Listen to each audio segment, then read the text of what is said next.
Lance Myers was 41 years old and drove medical transport trucks across Ohio overnight. In Franklin County Court, people looked at his worn gray jacket, his rough hands, and the rusted Ford pickup outside, then quietly decided what kind of man he was. A deadbeat father, a husband who disappeared. What they didn't know was that Lance had spent 4 years wiring money into the same house he'd been thrown out of. Rachel Myers pointed at him from the witness stand. He abandoned his own son.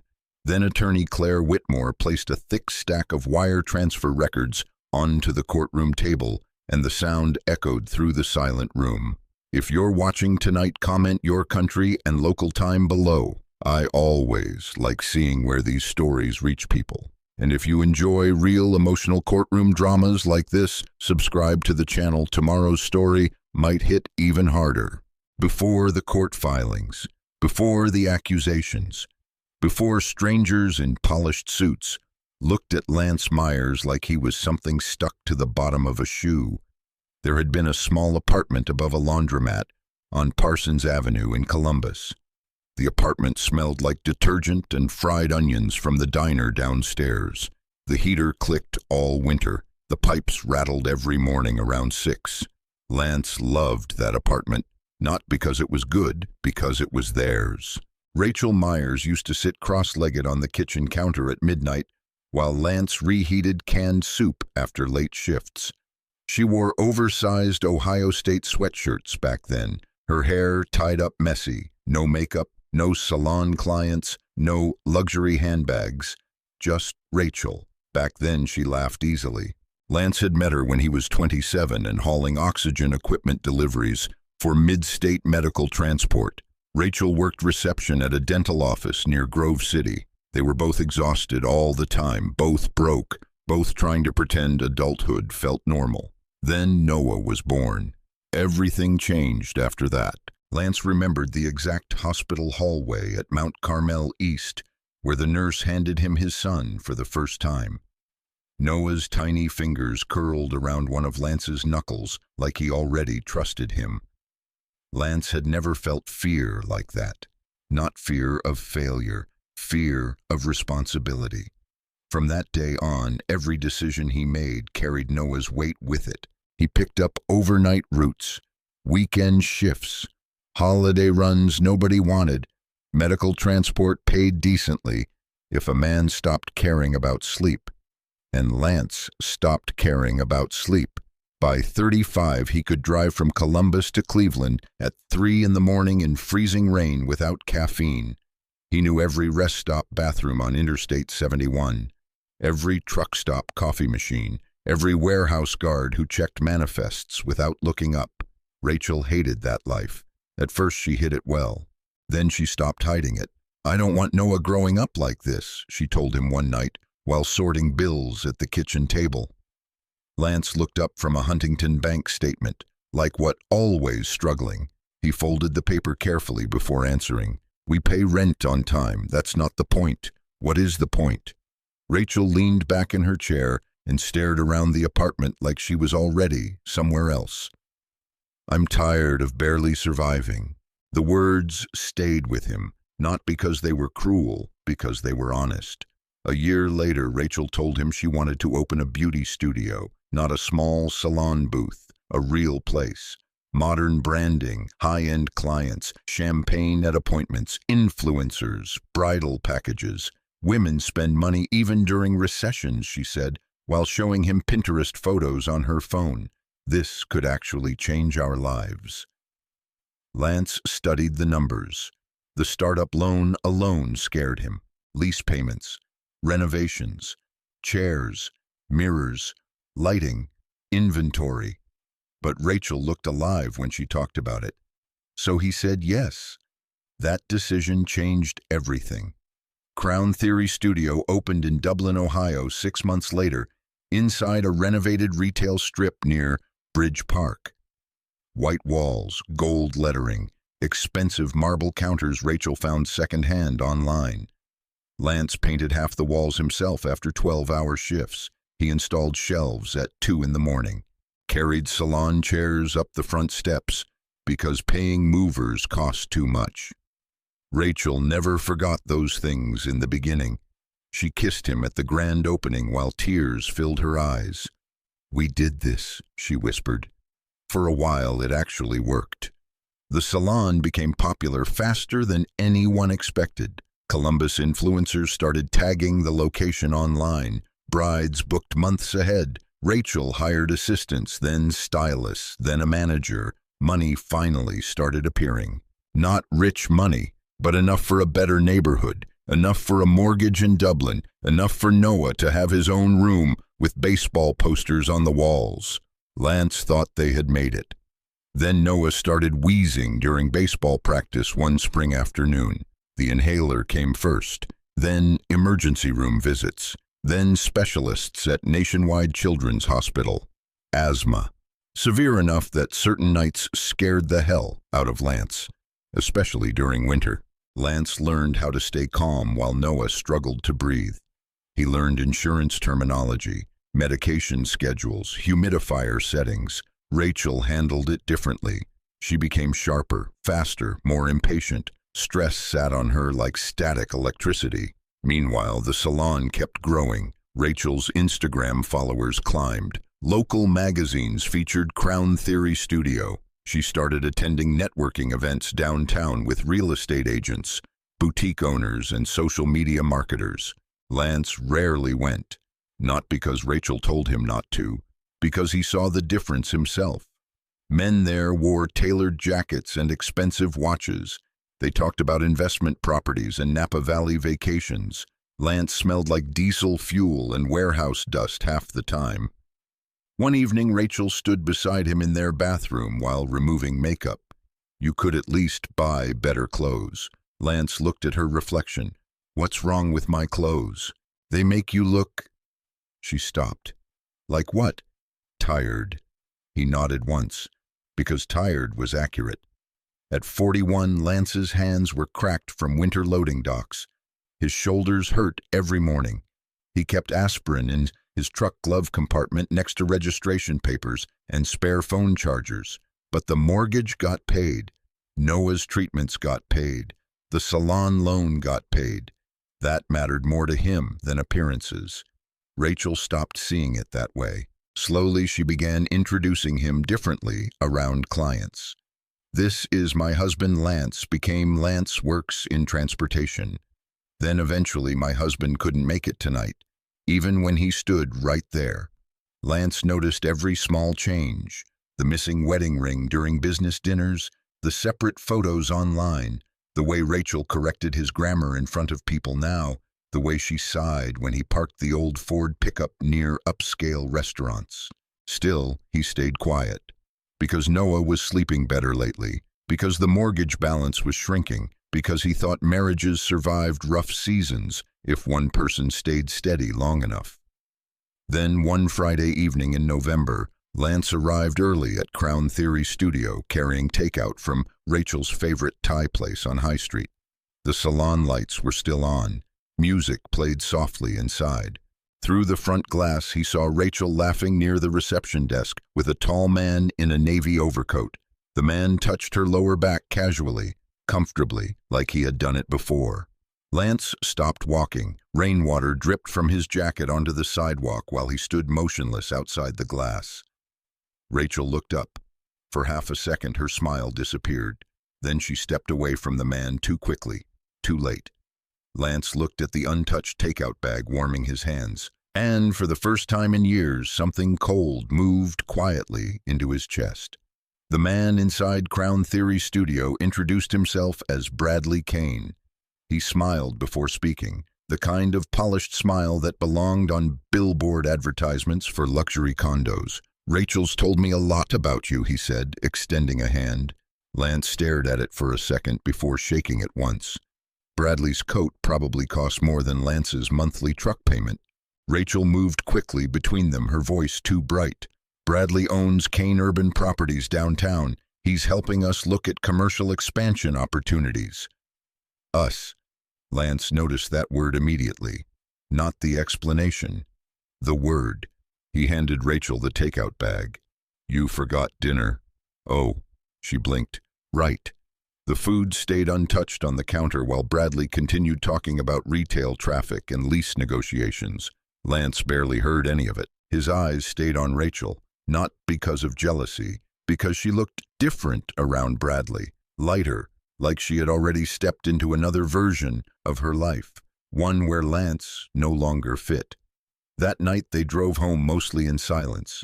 Rain tapped softly against the windshield while the wipers dragged back and forth across the glass. Noah slept in the back seat after basketball practice, his head tilted against the window. Rachel stared at her phone the entire drive. Lance finally spoke near the Dublin exit. How long Rachel didn't look up. What, the guy from the salon? Silence. Then a slow exhale. You're making this into something dramatic. Lance tightened both hands on the steering wheel. I asked a question. Rachel turned toward the passenger window. He understands where I'm trying to go. The sentence landed harder than yelling would have. Lance kept driving. Streetlights reflected across the wet pavement in long yellow streaks. His jaw flexed once. What does that mean? It means he sees potential. And I don't. Rachel laughed quietly, not kindly. You stopped growing years ago, Lance. The words sat between them all the way home. Inside the house, Noah ran upstairs after grabbing his inhaler from the kitchen counter. Friday nights usually meant movies in the living room, pizza boxes, Noah falling asleep halfway through. Not that night. Rachel walked straight into the kitchen and poured herself wine. Lance removed his work jacket slowly. The silence inside the house felt crowded. Finally, he asked the question he already knew he would regret asking. Are you sleeping with him? Rachel took a sip first, then another. When she answered, her voice stayed calm. That's not the real issue here. For the first time in years, anger flashed visibly across Lance's face. That wasn't my question. Rachel slammed the wine glass onto the granite countertop. You want the truth? She snapped. Fine. Her eyes locked onto him with a sharpness he barely recognized anymore. I'm tired of carrying you. Lance stared at her. The kitchen clock ticked loudly behind them. Carrying me? Yes. I paid for this house. You paid bills. That's not the same thing. Lance took one slow breath. Everything in him wanted to shout back, to remind her about the overnight routes, the missed holidays, the salon loan, the second mortgage he signed for her business expansion. But Noah was upstairs, so Lance kept his voice low. What exactly do you think I've been doing all these years? Rachel folded her arms. Surviving, existing, staying comfortable. And you think that's a crime? I think it's pathetic. The word echoed in the kitchen. Lance looked at her carefully after that. Really looked. The expensive jewelry, the fresh salon styling, the designer sweater hanging loose off one shoulder, the irritation in her expression whenever she looked at him lately. This conversation had started long before tonight. Tonight was simply the first time she stopped hiding it. Rachel stepped closer. You know what happens when I bring clients around? She asked. I feel embarrassed. Lance's face hardened slightly. Embarrassed of what? You still look like a warehouse worker. I am a warehouse worker. Exactly. Upstairs, a floorboard creaked. Noah, listening. Lance glanced toward the staircase immediately. Rachel noticed too, but she kept going. You don't belong in the life I'm building anymore. There it was. The sentence neither of them could take back. Lance lowered his eyes briefly toward the kitchen floor, not defeated, processing. Years of exhaustion settled across his shoulders all at once. He remembered painting salon walls after midnight, carrying tile boxes into Crown Theory Studio while Rachel slept before opening day, selling his father's old Harley to cover equipment costs. And now this woman stood inside the house he helped build and spoke to him like unwanted furniture. Still, he stayed calm. That calmness almost made Rachel angrier. You never fight for anything, she said. Lance looked at her. I fought for this family every day. No, you worked. That's different. Then came the sentence that finally ended the marriage. I think you should leave. The room went completely still afterward. Lance didn't answer immediately. Outside, rainwater slid down the dark kitchen windows. Upstairs, Noah's bedroom door shut softly. Lance nodded once. "That what you really want?" Rachel crossed her arms tighter. "Yes." He studied her face for a long moment, looking for hesitation. There wasn't any, only impatience, like she wanted the uncomfortable part over with already. Lance walked upstairs quietly. Their bedroom still smelled faintly like Rachel's perfume and fabric softener. He grabbed an old duffel bag from the closet floor and packed without rushing. 2 pairs of jeans, 3 work shirts, thermal socks, his shaving kit, phone charger, prescription bottle for back pain. Then his eyes landed on a framed photo beside Noah's baseball trophies. Noah at 8 years old, missing front tooth, holding a little league bat too big for him. Lance placed the photo carefully into the bag. Nothing else. No anger, no smashing furniture, no screaming, just movement. When he came downstairs, Rachel remained in the kitchen scrolling through her phone. She didn't look up immediately. "Where are you going?" she asked flatly. "Don't know yet. You can stay at your brother's place." Lance nodded once, but he already knew he wouldn't. Noah appeared halfway down the staircase wearing blue pajama pants. Dad Lance stopped instantly. Noah looked confused more than scared. "You leaving?" Rachel opened her mouth first. "Your father needs some time. I'll call you tomorrow, buddy," Lance interrupted gently. Noah rubbed one eye. "You still coming to my game Sunday?" The question nearly broke him, but Lance kept his face steady. "Wouldn't miss it." Noah nodded slowly. Children sensed tension even when adults lied badly around it. Lance walked to the front door and slipped on his work boots.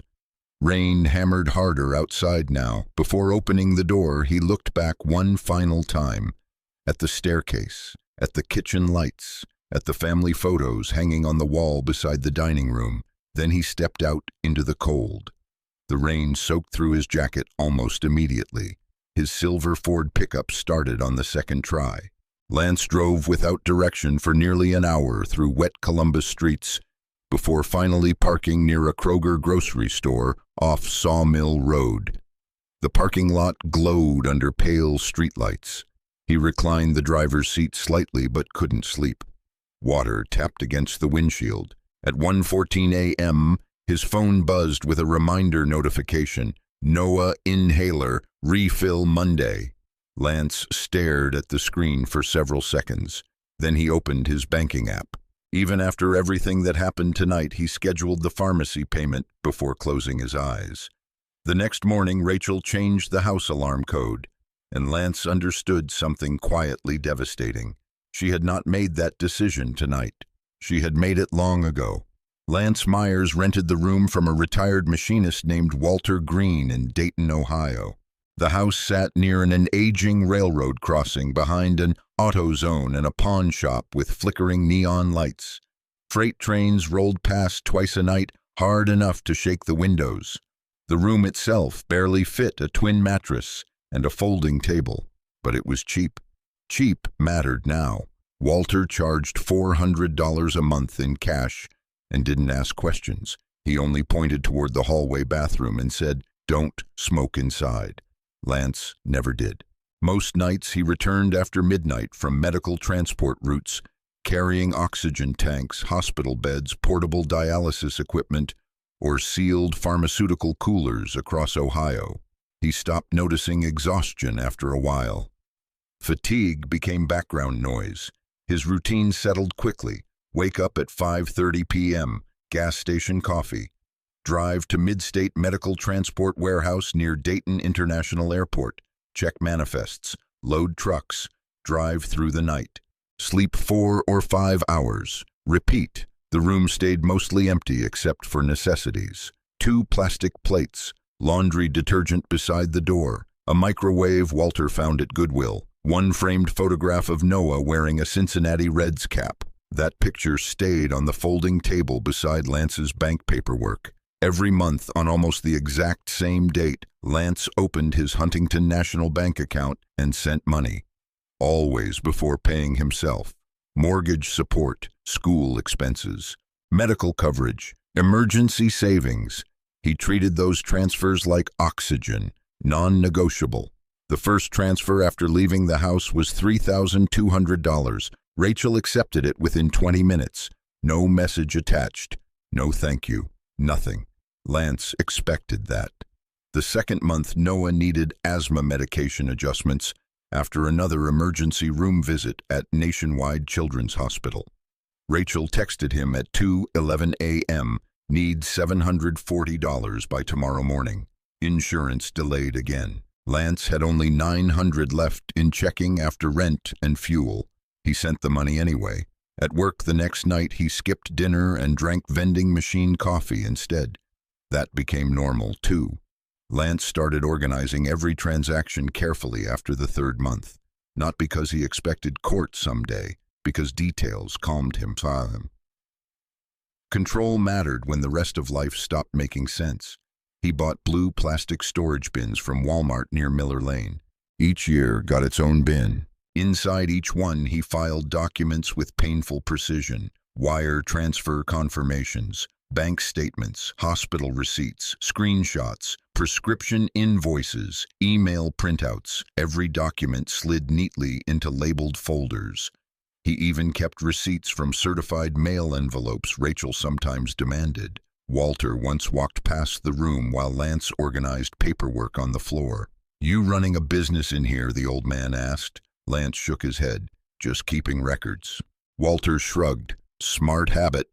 Lance didn't explain further, because the truth sounded pathetic when spoken out loud. A grown man sitting alone in a rented room preserving proof that he still cared for his own child. Meanwhile, Rachel's life appeared to improve rapidly online. Lance tried avoiding social media at first. Then Noah accidentally appeared in a tagged photo one afternoon while Lance checked weather updates on Facebook. That was how he saw Bradley Kane again.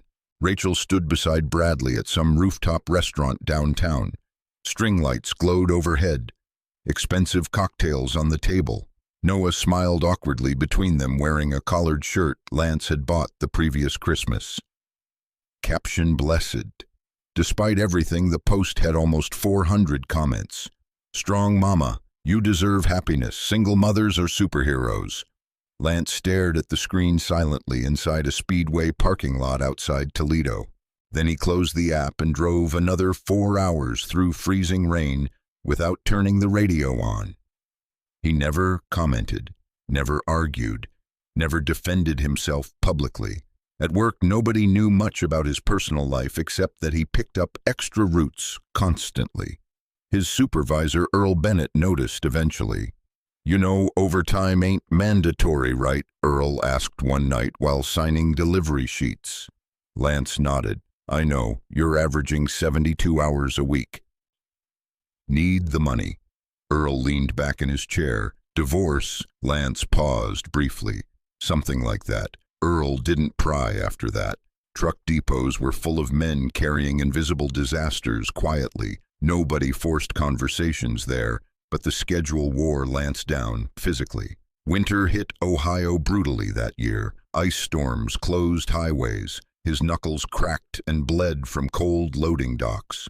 Twice he slept in the truck cab between deliveries because roads became too dangerous. Still, the transfers never stopped. January 5th, February 4th, March 7th, always on time. Rachel continued accepting every payment. At first, she allowed occasional visits with Noah, short dinners, weekend baseball games, quick conversations outside school pickup lines. But gradually, those opportunities became complicated. Noah has practice. Noah is sick.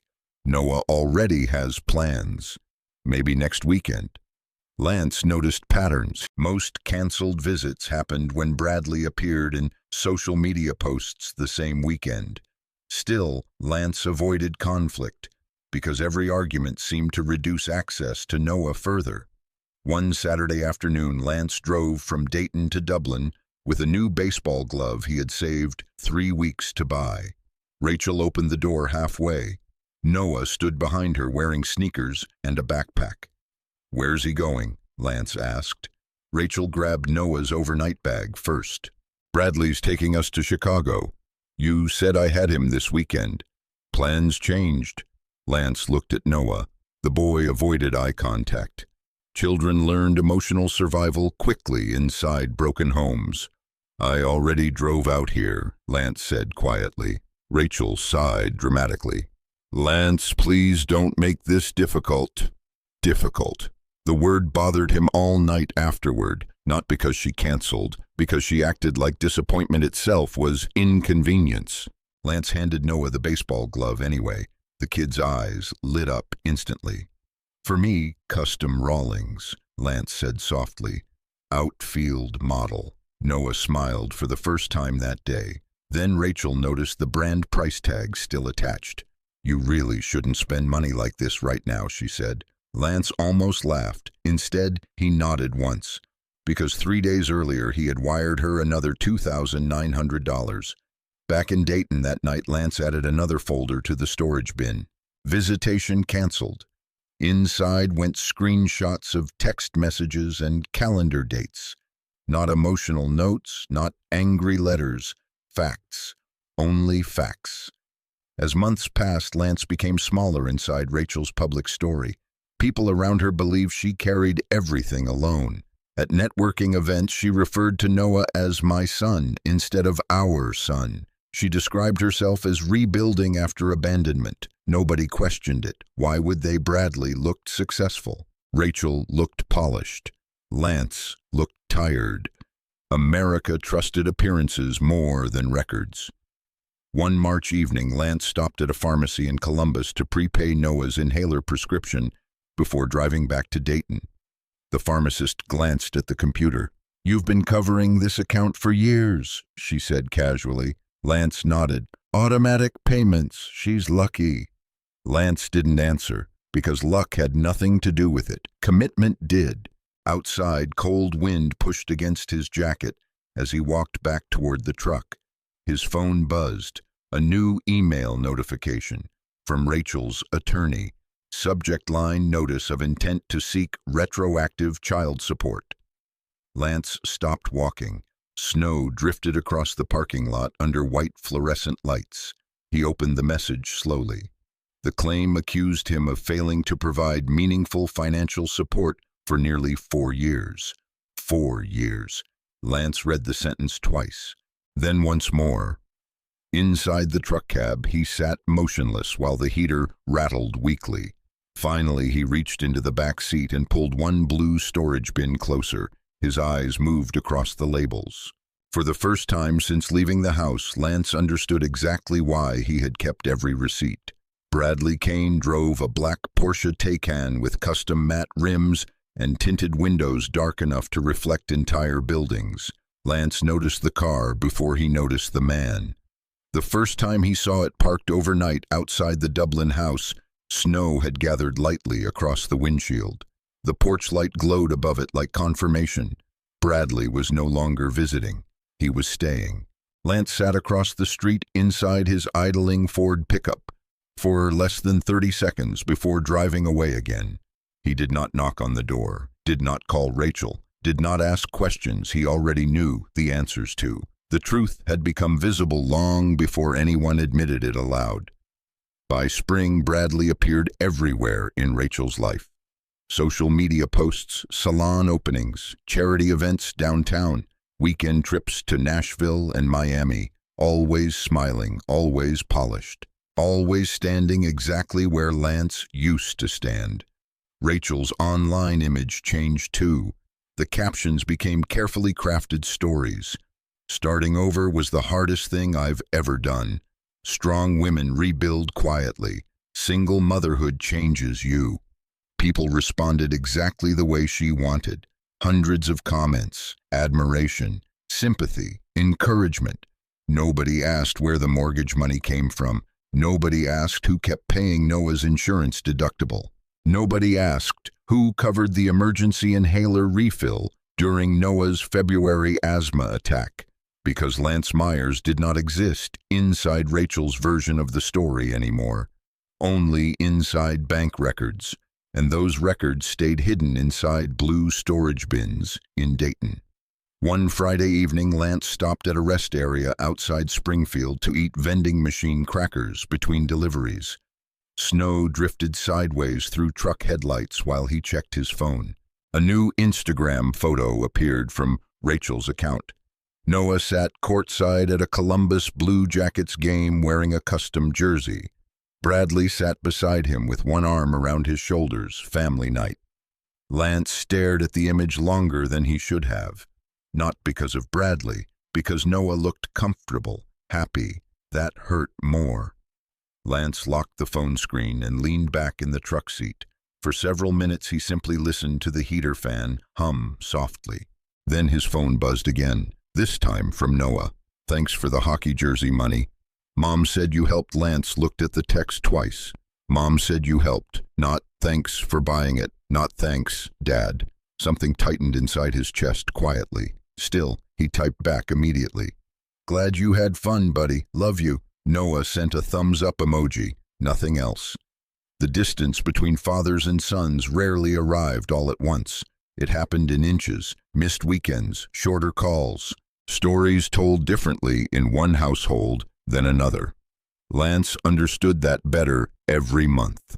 At Mid-State Medical Transport, coworkers gradually stopped asking about his family altogether. Most assumed divorce had already finished destroying whatever it intended to destroy. Only Earl Bennett still checked in occasionally. "You sleeping at all?" Earl asked one night while Lance loaded oxygen cylinders onto a Cleveland route. "Enough. That ain't what I asked." Lance tightened a cargo strap. Earl studied him for a moment. "You look like hell. Appreciate that." Earl snorted quietly. Then his expression turned serious. "You got people around you or not?" Lance paused. The honest answer was no, not really. His brother lived in Arizona. His mother had passed 3 years earlier. Most old friends disappeared once marriage problems became uncomfortable, and Lance himself had never been good at asking for help. "I'm all right," he said finally. Earl didn't argue, but before walking away, he added, "Quiet men break too, you know." That sentence stayed with Lance longer than expected, because breaking felt dangerously possible lately, especially during nights alone in Dayton. The room at Walter Green's house had become smaller somehow. The folding table overflowed with paperwork now. Bank folders stacked beside unopened mail. Insurance statements covered one corner. Lance ate microwaved soup while balancing receipts against utility bills. Some nights he fell asleep with the television on just to hear another human voice. Other nights he drove past the old Dublin house after work without stopping. Just once around the block, proof that his old life still physically existed somewhere. One evening near Memorial Day, he saw Noah playing basketball in the driveway with Bradley.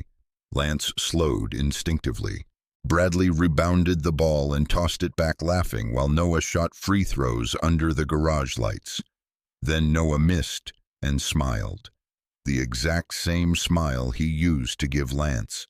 Lance kept driving. His grip on the steering wheel tightened until his knuckles whitened. At a red light 2 miles away, he realized his eyes had blurred slightly. He rubbed them once and kept moving. The following Sunday was supposed to be his scheduled visitation day. Rachel canceled again. "Noah has a tournament in Cincinnati. Too busy this weekend." Lance stared at the message while sitting outside a Speedway gas station. He opened the calendar app. This was the 6th cancellation in 3 months. He typed carefully, "I can come to Cincinnati after work and take him to dinner." 3 dots appeared, then disappeared. Finally, Rachel replied, "That would confuse him right now." Confuse him. Lance looked out through the windshield at traffic passing wet pavement under gray skies. A father seeing his own son would confuse him. He closed the phone without responding. Later that same night, Lance received another notification. Rachel had tagged Bradley in a new photo from Cincinnati. Proud of this little family, the word family sat beneath the image like a deliberate knife. Lance enlarged the photo slowly. Noah stood between them holding a basketball trophy. Bradley's hand rested on Noah's shoulder. Rachel smiled brightly into the camera. 3 people. Complete. Lance set the phone face down on the folding table and sat silently for a long time. Then he reached for one of the storage folders. Transfer records, 2023. Inside were printed confirmations. $2,400 mortgage support. $780 asthma medication. $1,200 school tuition. $350 baseball registration fees. Every month. Never late. Never missed. Lance studied the papers carefully under the weak yellow light of the room. His fingerprints darkened the page edges from years of handling. Finally, he opened another folder. Visitation cancellations. Each denied weekend documented by date. Each message preserved. Not emotional, just factual.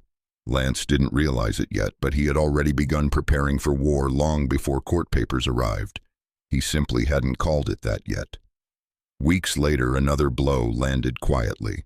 Lance arrived at Noah's middle school spring concert, carrying a wrapped gift bag with new batting gloves inside. He stayed near the back auditorium entrance. Parents filled rows of seats while students gathered near the stage. Lance spotted Noah almost immediately. The boy had grown taller again. Then Noah saw him too. For a second, genuine excitement crossed the kid's face. "Dad." But before Noah could move farther, Rachel appeared beside him. Her expression changed instantly when she noticed Lance. "What are you doing here?" she asked sharply. "It's his concert. You should have told me." Lance stared at her mom. "I need permission to see my son perform now." Several nearby parents glanced over. Rachel lowered her voice immediately. "Bradley's here." The sentence almost sounded like warning. Lance looked across the auditorium. Bradley stood near the front row speaking casually with another couple while wearing a fitted navy blazer, comfortable, integrated, like he belonged there. Noah shifted awkwardly between them. Lance forced calm into his voice. "I brought him something." Rachel glanced at the gift bag. "You're making things harder on him." Again, harder, difficult, confusing. Every word framed Lance like disruption instead of father. Noah finally spoke softly. "Can I still have it?" Rachel hesitated, then nodded reluctantly. Lance handed him the bag. "Batting gloves," he said. "You mentioned your old pair ripped." Noah smiled faintly. "Thanks." Before Lance could answer, Bradley walked over. Smooth smile, firm handshake, expensive cologne. "Lance," Bradley said casually. "Good seeing you, man." Man, not Noah's father, not even pretending anymore. Lance looked at him steadily, then at Rachel, then at Noah, standing trapped awkwardly between worlds. And for the first time, Lance felt something changing inside him. Not anger, something colder, the understanding that silence was no longer protecting peace. It was protecting lies. The court summons arrived on a Wednesday night in late October. Lance was unloading portable hospital beds behind the Mid-State Medical Transport warehouse when Earl Bennett waved him toward the dispatch office. "Guy in a suit dropped this off," Earl said. "Looks official." Lance wiped diesel residue from his hands before taking the envelope. Franklin County Domestic Relations Court. His name printed cleanly across the front. The cold wind outside carried the smell of rain and motor oil through the loading dock while Lance opened it carefully. Page after page. Legal language, accusations, petitions, financial claims. Rachel Myers formally alleged that Lance had abandoned his family emotionally and financially for nearly 4 years. She requested retroactive child support, primary custody, additional legal reimbursement. One sentence near the center of the filing held his attention longest. Respondent has failed to provide consistent, meaningful financial support for the minor child. Lance read it twice, then once more slowly, not because he misunderstood the words, because he understood them perfectly. Behind him, forklifts beeped across the warehouse floor. Drivers shouted route numbers. Life continued normally while something inside Lance shifted into absolute stillness. Earl leaned against the office doorway. Bad Lance folded the papers neatly. "Yeah, divorce stuff, custody." Earl nodded once. He had probably seen that expression before on other men. Men standing in work boots holding paperwork that could rearrange entire lives. You got a lawyer? Numb. You better get one. Lance slipped the envelope into his jacket pocket. Then he walked back outside and finished loading the truck without speaking another word. The route that night took him from Dayton to Cincinnati through freezing rain. Highway lights smeared across the windshield while legal phrases replayed repeatedly in his head. Failure to support, abandonment, neglect, 4 years of overnight work, 4 years of transfers, 4 years of receipts. And now paper claimed none of it existed. At 3:17 a.m. Lance parked beside a rest stop outside Lebanon, Ohio, and shut off the engine. Silence filled the cab instantly. He leaned back slowly and closed his eyes. Not angry, not yet. Mostly tired. A specific kind of exhaustion arrived when someone erased years of sacrifice with a single sentence. Lance reached behind the passenger seat and pulled forward one of the blue storage binders. Transfer Records 2022. The plastic edges were worn from use. He opened the binder beneath the dim cab light. Page after page. Bank confirmations, hospital payments, school invoices, insurance deductions, all real, all documented, all ignored. For the first time, Lance stopped viewing the folders as personal reassurance. Now they looked like ammunition. The next morning after ending his shift, Lance drove directly to Columbus instead of Dayton. The law office sat inside an older brick building near German Village, above a coffee shop and insurance agency. Whitmore and Associates Family Law. The waiting room smelled faintly like lemon cleaner and old books. Lance felt immediately out of place there. Men in tailored jackets sat scrolling through phones, while receptionists spoke in polished voices behind computer screens. Lance still wore his warehouse boots. His jacket smelled faintly like snow and diesel. The receptionist glanced up politely. "Can I help you?" "I need to speak with somebody about a custody filing. Do you have an appointment?" "No." She hesitated briefly. "Let me see if someone's available." 20 minutes later, Lance sat across from attorney Claire Whitmore. She looked younger than he expected. Early 40s, dark blazer, sharp eyes that studied details quickly. Not warm, not cold either. Professional. She opened the court filing while Lance sat silently across from her desk. The office windows overlooked downtown Columbus traffic, moving through gray November rain. Claire read for nearly 5 straight minutes before speaking. "So your ex-wife claims you haven't provided consistent financial support?" Lance nodded once. "That true?" "No." Claire leaned back slightly. "How much have you paid?" "Depends what you count." "What do you mean?" "I covered mortgage support, medical bills, insurance, school stuff." "How often?" "Every month." Claire folded her hands together. "Cash wire transfers mostly." "Through what bank?" "Huntington." "Do you have records?" Lance looked at her quietly for a second. Then, "Yes." "How many?" "4 years." Claire's expression changed slightly. Not surprise, interest. She stood and closed the office door before sitting again. "Mr. Myers, I need you to answer carefully now." Lance nodded. "Do you have actual documentation or just account history access?" "Both." "How organized?" Lance paused briefly. "By year." Claire stared at him for a moment longer. Outside the office, phones rang faintly. Printers hummed. Finally, she asked, "Why haven't you used any of this already?" Lance looked toward the rain outside. Wasn't trying to fight. The answer came so naturally that Claire didn't respond immediately. Instead, she studied him more carefully. Not the accusation papers. Him, the cracked knuckles, the exhaustion beneath his eyes. The calmness that looked almost unnatural considering the situation. Claire had practiced family law for 14 years. She knew performance when she saw it. Lance wasn't performing. That made him more dangerous than emotional people. "All right," she said finally. "Tell me everything from the beginning." So he did. Not dramatically, not with bitterness, just facts. The salon, the overtime shifts, the mortgage, Noah's asthma, the wire transfers, the canceled visits, Bradley Kane, Rachel's social media posts, Every sentence arrived measured and controlled. Claire interrupted often. What exact amount? What month? You still have proof? Every time Lance answered calmly, yes. At one point, Claire removed her glasses slowly. She accused you of abandonment while still accepting your money. Yes, you have confirmation she received it. Some texts. Claire exhaled through her nose. Then she asked the question that mattered most. Why keep all the records? Lance looked down briefly at his rough hands resting against his jeans. When people stop seeing you clearly, he said quietly, paper matters. The room fell silent after that. Claire turned toward the filing again. Her legal instincts had already started moving ahead.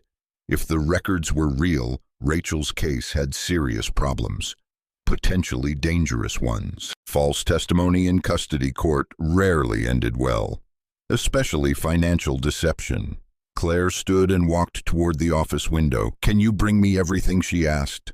All of it, all of it. Lance nodded once. I can have it here tomorrow. Claire looked back at him carefully. Mr. Myers, if these records are what you say they are, this case changes completely. Lance absorbed the sentence without visible reaction, not because he didn't care, because hope had become unfamiliar territory. Claire picked up the filing again. I'll represent you, she said. The words landed heavier than expected. Not salvation, but structure. For the first time in years, someone official would actually look at the facts. Lance stood slowly. How much do you need up front? Claire named the number. Lance didn't flinch, even though the amount hurt. He had already decided something during the drive to Columbus. No more silence. No more hoping truth explained itself automatically. People believed whatever story reached them first. And Rachel had spent years speaking uninterrupted. Claire handed him a yellow legal pad before he left. Start writing dates, she said. Everything important. Every canceled visitation, every medical payment, every transfer. I want timelines. Lance took the pad carefully. At the office doorway, Claire added one more thing. Mr. Myers. He turned. If your records are real, don't panic anymore. Outside, cold rain hit the sidewalk hard enough to splash against his boots. Lance stood beneath the awning for a moment, holding the legal pad and court documents. Cars rushed through wet Columbus streets nearby. For the first time since Rachel asked him to leave the house, something inside him stopped retreating. Not anger, not revenge, preparation. And back in Dayton, inside blue storage bins stacked beside a folding table, 4 years of truth waited quietly in the dark. Claire Whitmore expected paperwork. She did not expect an archive. Lance drove her to the storage facility on a gray Saturday morning outside Hilliard, Ohio. The place sat behind a self-storage chain near Interstate 270, surrounded by chain-link fencing and security cameras. Cold wind pushed dead leaves across the pavement while Claire stepped out of her Audi, wearing a long black coat and leather gloves. Lance unlocked Unit B-14 quietly. The metal door rolled upward with a sharp mechanical rattle. Claire stopped moving for a second. Inside, blue storage bins lined the walls in perfect rows, each labeled carefully with black marker. Additional smaller boxes sat beneath them. Noah Medical, Visitation, School, Bank Records. Claire looked at Lance slowly. You weren't kidding. Lance stepped inside first. No, the storage unit smelled faintly like paper and cold concrete. Fluorescent lights buzzed overhead while Lance pulled one of the larger bins onto a folding table. He opened it carefully. Inside were dozens of neatly organized folders protected in clear plastic sleeves. Not random paperwork. Systematic documentation. Claire removed her gloves and crouched beside the table. Start from the beginning, she said. Lance handed her the first folder. Wire transfers January to June 2021. Claire opened it. Every transfer confirmation had been printed and dated. Every amount highlighted. Every memo line visible. Mortgage support. Noah asthma medication. School tuition. Utilities. Claire flipped through pages faster, then slower, then stopped completely at one document.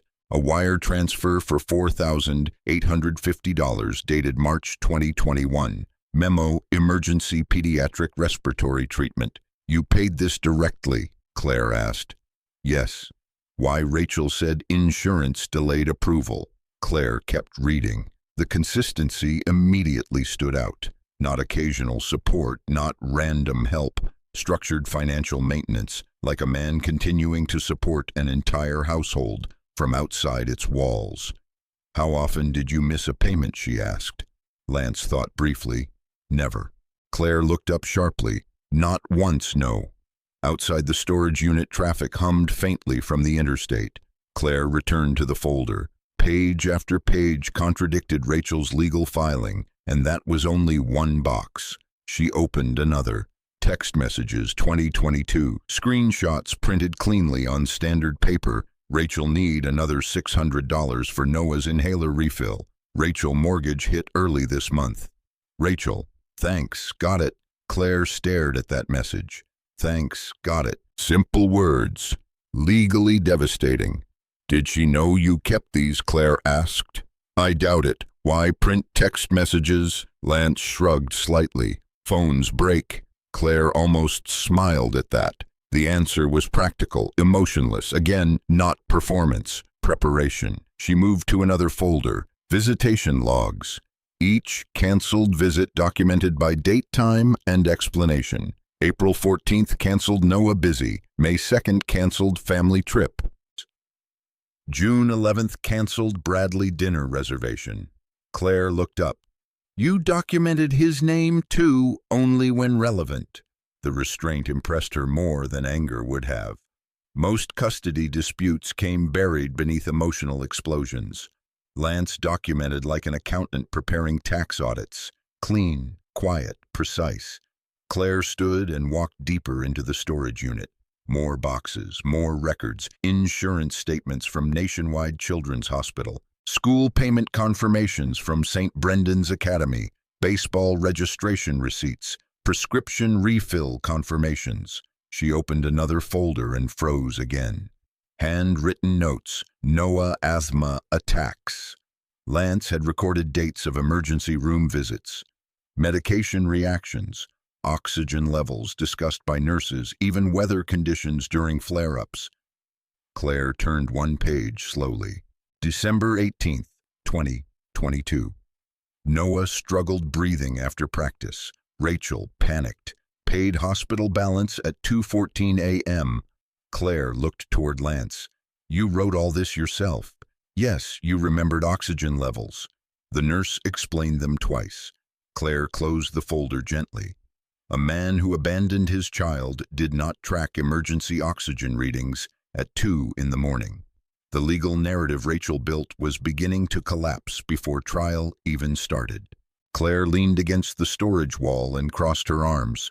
How much does Rachel know about these records? Lance thought carefully before answering. She knows I paid things. That's not what I asked. He understood immediately. She doesn't know I kept proof. Claire nodded slowly. That changed strategy entirely. Because surprise mattered in court, especially against people confident in their own narrative. She spent another hour reviewing materials while Lance quietly answered questions. Dates, transfers, conversations. At one point, Claire discovered a printed email from Rachel sent nearly 18 months earlier. Subject, thank you for helping Noah. Claire read it twice silently. Inside the email, Rachel wrote, I know things are complicated between us, but I appreciate you still helping financially. Noah may not understand now, but someday he will. Claire lowered the page slowly. This alone destroys half her case. Lance looked away toward the open storage door. Clouds moved low across the gray sky outside. She changed after Bradley moved in, he said quietly. Claire watched him carefully. No bitterness, only observation. That made the sentence feel heavier somehow. What exactly are you hoping happens here? Claire asked. Lance frowned slightly. With court? Yes. He took a long moment before answering. I want access to my son. That's it. I want the lies to stop. Claire studied him silently. Many clients wanted punishment, humiliation, financial revenge. Lance wanted acknowledgement. That difference mattered. Claire walked back toward the folding table and opened another folder. Bank summaries, master totals. Inside sat spreadsheets Lance had built manually himself. Transfer dates, amounts, purpose notes, running totals. Claire's eyes widened slightly. You made spreadsheets online template. These are actually good. Lance nodded once. For the first time all morning, Claire saw the full shape of what Rachel had underestimated. Lance Myers was not weak. He was simply quiet. And quiet men often became dangerous when cornered because they spent years observing before reacting. Claire sat down again. Listen carefully, she said. Rachel's attorney probably thinks this case is routine. Lance remained silent. They believe you're disorganized, emotionally absent, probably behind on support. She thinks appearances matter, Lance said quietly. Claire tapped the folders. Appearances disappear under evidence. The sentence lingered between them. Then Claire began building the case structure aloud. Financial timeline, transfer verification, medical documentation, cross-reference visitation interference, potential impeachment of testimony. Lance listened carefully. For the first time in years, someone spoke about his life using facts instead of assumptions. Eventually, Claire asked, "Do you still have access to the original banking portal?" "Yes." "Good. We'll subpoena certified records directly from Huntington, too."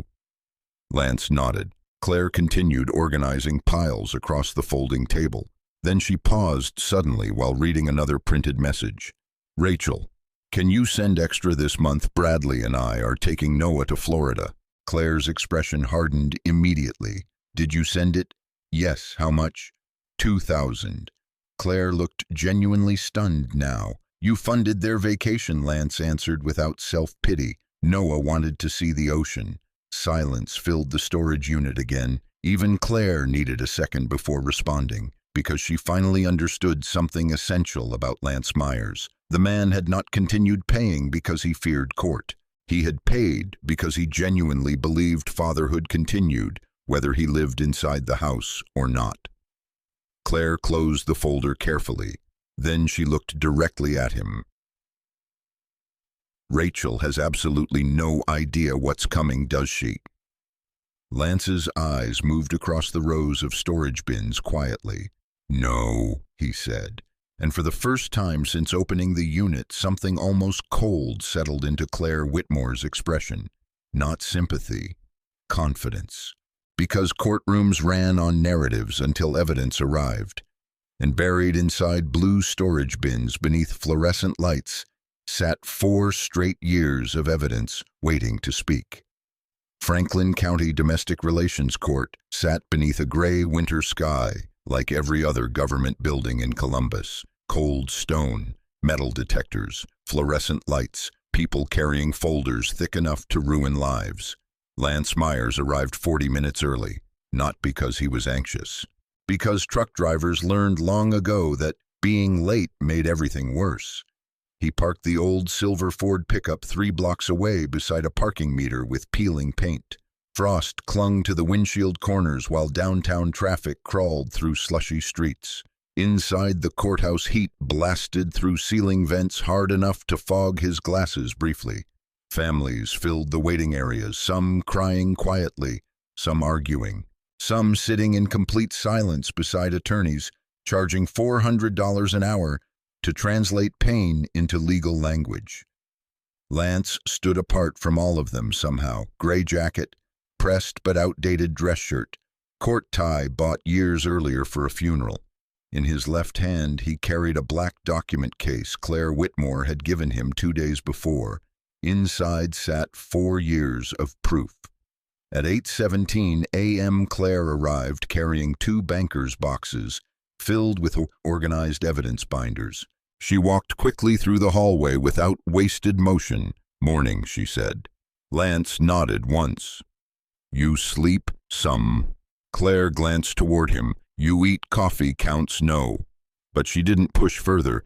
Claire had already learned something important about Lance Myers. The more pressure he carried, the quieter he became. That silence unsettled people eventually, especially emotional people. Courtroom C, Claire said while checking paperwork. Judge Eleanor Whitaker. Lance followed her upstairs. Outside the courtroom doors, Rachel stood beside Bradley Kane. For a moment, nobody moved. Rachel looked exactly like the version of herself Lance now mostly saw online. Cream-colored tailored coat, perfect hair, gold earrings, polished confidence. Bradley wore a navy wool overcoat and expensive leather gloves while scrolling through his phone casually. Together they looked successful, controlled, believable. Rachel spotted Lance first. Her expression tightened for barely half a second before smoothing itself again. Then she leaned toward Bradley and whispered something quietly. Bradley glanced up, smiled politely. That smile irritated Lance more than insults ever could, because Bradley looked comfortable, like this was already decided. Rachel approached first. "You brought a lawyer," she said flatly. Claire answered before Lance could. "Yes, that's usually how court works." Rachel's eyes moved toward Claire. "And you are Claire Whitmore." Recognition flashed briefly. Rachel had probably Googled local family attorneys already. Claire's reputation in Columbus was not soft. Bradley finally stepped forward, offering his hand. Bradley Kane. Claire ignored the handshake completely. Instead, she opened a folder calmly. "You'll want to speak only through counsel today." Bradley lowered his hand slowly. The hallway temperature suddenly felt colder. Rachel folded her arms. "This shouldn't even be complicated," she said. "Lance barely sees Noah." Lance looked at her steadily, not angry, just listening. Rachel mistook silence for weakness the same way many people did. Claire didn't. "That issue can be discussed before the judge," Claire replied calmly. Rachel scoffed softly. Then courtroom doors opened. Everything changed after that. Inside the courtroom smelled faintly like old wood and printer toner. Rows of benches faced the elevated judge's seat beneath the Ohio state seal. Lance sat beside Claire at the defense table. Rachel and her attorney sat opposite them. Bradley positioned himself directly behind Rachel, like visual support for her story. Lance noticed Noah entering last. The boy looked nervous immediately, too young for courtrooms, too young for adults weaponizing family. Noah avoided looking directly at his father at first. That hurt, but Lance understood why. Children believed whichever parent controlled daily reality, and Rachel controlled daily reality. Judge Eleanor Whitaker entered exactly at 9 o'clock sharp. Mid-60s, silver hair, thin glasses, no wasted movement. The entire courtroom stood immediately. Lance studied her carefully while sitting back down. Judges mattered, not emotionally, structurally. One person's perception could alter entire futures. Judge Whitaker reviewed the case file briefly. Then proceedings began. Rachel's attorney, Martin Feld, handled the opening presentation. He spoke smoothly, confidently. "Your Honor, this is unfortunately a straightforward case involving prolonged emotional and financial abandonment." Lance kept his eyes forward. "Ms. Myers has carried the burden of single parenthood almost entirely alone." Claire wrote notes quietly beside him, while Mr. Myers provided inconsistent support at best. Inconsistent. The word almost felt absurd now. Lance knew exactly how many transfers existed. 48. Everyone documented. Still hearing the accusation spoken publicly felt strange, like listening to someone describe another man entirely. Martin Feld continued building Rachel's narrative carefully. A hard-working mother rebuilding stability, a struggling child emotionally wounded by absence, an unreliable father drifting in and out. The courtroom listened sympathetically, because the story worked, at least without evidence. Then Rachel testified. She approached the witness stand with practiced composure. Lance noticed details automatically: the controlled breathing, the softer voice, the occasional pause before emotional statements. Rachel understood presentation extremely well. Salon owners survived on image management. Mrs. Myers-Feld asked gently, "How long have you primarily supported your son alone?" Rachel lowered her eyes slightly. "Almost 4 years." Lance remained motionless beside Claire. Rachel continued, "There were periods where I honestly didn't know if Lance would even call. Lie, but smooth, clean, believable." Judge Whitaker took notes silently. Rachel described overtime work at the salon. Stress, parenting alone, emotional exhaustion. Some parts were even true. That made the lies more dangerous. Good manipulation always wrapped itself around reality. And financially, Feld asked. Rachel sighed softly. "I stopped depending on him a long time ago." Claire's pen stopped moving for the first time. Lance noticed it immediately. Not emotion, timing. Rachel continued speaking. He'd send occasional money sometimes, but nothing stable, nothing reliable. Another lie, then another, each one stronger than the last. Lance listened quietly while years of sacrifice disappeared, sentence by sentence inside public record. The mortgage payments, the hospital bills, the prescription transfers, all erased beneath confident testimony. Finally, Feld asked the question they had clearly prepared carefully. "Would it be fair to say you effectively raised Noah without meaningful support from Mr. Myers?" Rachel paused, looked toward the judge, then answered softly, "Yes." The courtroom became extremely still afterward. Claire closed one folder carefully, opened another. Lance watched her hands move across the table with complete calm. No rushing, no dramatic reactions. Preparation looked quiet too. Judge Whitaker glanced toward Lance briefly, perhaps expecting visible anger. There was none, only stillness. That seemed to catch her attention more than shouting would have. Then Feld asked one final question. "Why are you requesting full custody today?" Rachel looked emotional now, or performed emotion perfectly. "I need stability for my son," she said. "I can't keep explaining why his father disappears." Noah lowered his head in the back row. Lance saw it happen. That hurt more than Rachel's testimony itself, because Noah believed at least part of this story now. How could he not? Children trusted repetition, and Rachel had years of uninterrupted repetition behind her. Feld smiled slightly. No further questions. Rachel stepped down gracefully. Martin Feld looked satisfied already, like momentum belonged entirely to them. Claire Whitmore stood slowly, buttoned her blazer once, then walked toward the center of the courtroom carrying a single black binder. Not the large evidence boxes yet, just one binder. Lance noticed something change subtly in the room at that moment, because confidence built on performance always shifted slightly when confronted by someone who wasn't impressed. Claire stopped directly before the witness stand, opened the binder, then looked at Rachel calmly. "Mrs. Myers," she said quietly, "you testified under oath that Mr. Myers failed to provide consistent financial support for nearly 4 years. Rachel straightened slightly. "Yes." Claire nodded once. Then she placed the first certified wire transfer document onto the evidence screen, and the entire courtroom changed. The first wire transfer appeared on the courtroom monitor in black and white clarity. Huntington National Bank, transfer date January 5th, 2021. Amount $3,200. Memo line, mortgage support plus Noah School. The room became very quiet. Rachel's eyes moved toward the screen immediately, only for a second, but Claire Whitmore noticed. So did Judge Eleanor Whitaker. Claire spoke calmly. "Mrs. Myers, do you recognize this account?" Rachel shifted slightly in the witness chair. "Yes." "And the receiving account belongs to you?" "Yes." Claire nodded once. "No objection to authenticity, Mr. Feld." Rachel's attorney adjusted his glasses while leaning forward toward the screen. "No immediate objection pending foundation." Claire handed documents toward the bailiff.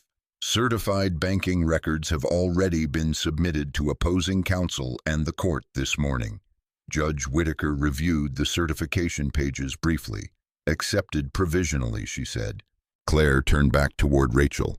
You testified under oath that Mr. Myers failed to provide meaningful financial support. Rachel inhaled carefully. He was inconsistent. Claire clicked a remote. Another transfer appeared, then another, month after month, amounts ranging from $2,400 to nearly $5,000, each labeled, each time-stamped, each verified. The courtroom screen looked less like random payments and more like payroll records. Structured, predictable, reliable. Claire spoke evenly while the transfers continued appearing one after another. February 2021, March 2021, April 2021, click May, click June. Rachel's posture tightened visibly now. Bradley Kane stopped leaning comfortably in his chair behind her. Judge Whitaker removed her glasses slowly. Claire continued, would you describe monthly payments of this consistency as abandonment? Rachel hesitated. That's not the full picture. Claire tilted her head slightly. Then help us understand the full picture. Rachel glanced briefly toward Martin Feld. The attorney stood immediately. Objection. Argumentative. Sustained, Judge Whitaker said. Rephrase. Claire nodded calmly. Mrs. Myers, did you receive these funds regularly from Mr. Myers? Rachel folded her hands together tightly. Yes. How often silence stretched too long. Claire waited. So did the judge. Finally, Rachel answered quietly. Monthly. Claire pressed once more. For approximately how long? Another pause. Several years. Lance sat motionless beside the defense table. But inside him, something strange was happening. Not satisfaction, not revenge. Something closer to release. For years, he had existed inside other people's assumptions. Deadbeat, absent father, failed husband. Now facts were entering the room one page at a time, and facts did not care about appearances. Claire displayed another document. Transfer amount $4,850. Memo emergency respiratory treatment. Do you recognize this payment? Claire asked. Rachel nodded reluctantly. That was during Noah's hospital stay. And who paid the balance? Rachel's voice lowered. Lance did. The courtroom air shifted again. Even people seated in the gallery could feel it now. The story no longer matched the evidence. Claire walked slowly toward the evidence table. Then she opened another binder. Your Honor, she said calmly, we've prepared a summary timeline of 48 documented wire transfers made by Mr. Myers over a 4-year period. She handed copies toward the bailiff. Judge Whitaker reviewed the first page carefully. Lance watched her expression sharpen slightly as the numbers continued downward. Total documented support, $186,420. Mortgage support, medical payments, tuition, insurance, direct emergency expenses. The judge looked back up. Mr. Feld, she said evenly, were you aware of these records before today? Feld cleared his throat. We received supplemental disclosures late yesterday evening. Judge Whitaker's eyes narrowed slightly. That is not what I asked. The courtroom became uncomfortably still. Feld adjusted papers unnecessarily. My client represented that support was sporadic and unreliable. Claire responded before Rachel's attorney could recover further. Your Honor, the records indicate monthly consistency extending nearly 48 consecutive months. Judge Whitaker nodded once, then turned toward Rachel. Mrs. Myers, why were these payments omitted from your financial affidavit? Rachel swallowed. Lance noticed it immediately. The first visible crack. Not dramatic, but real. I didn't think they counted the same way, Rachel said carefully. Claire's eyebrows lifted slightly. They didn't count. Rachel shifted in the chair again. He wasn't physically present. Claire paused, then spoke softly. So financial support only matters if accompanied by physical presence. Objection, Feld snapped quickly. Sustained. But the damage already landed. Judge Whitaker had heard the answer. So had everyone else. Claire approached the witness stand again. Her voice never rose. That made it worse somehow. Mrs. Myers, did you ever text Mr. Myers requesting additional financial assistance? Rachel hesitated. Yes. Claire displayed a screenshot. Need another $740 for Noah's inhaler by morning.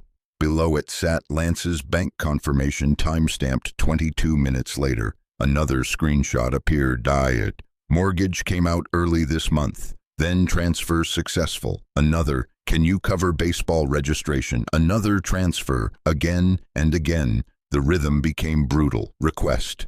Transfer. Request. Transfer. The courtroom monitor turned 4 years of quiet sacrifice into undeniable sequence. Rachel's earlier testimony now sounded less mistaken and more manufactured. Judge Whitaker leaned forward slightly. Mrs. Myers, she asked carefully, why did you testify that Mr. Myers failed to provide meaningful support? Rachel looked trapped for the first time all morning, because there was no emotional answer large enough to erase documents. He disappeared from our lives, she said finally. Lance lowered his eyes briefly.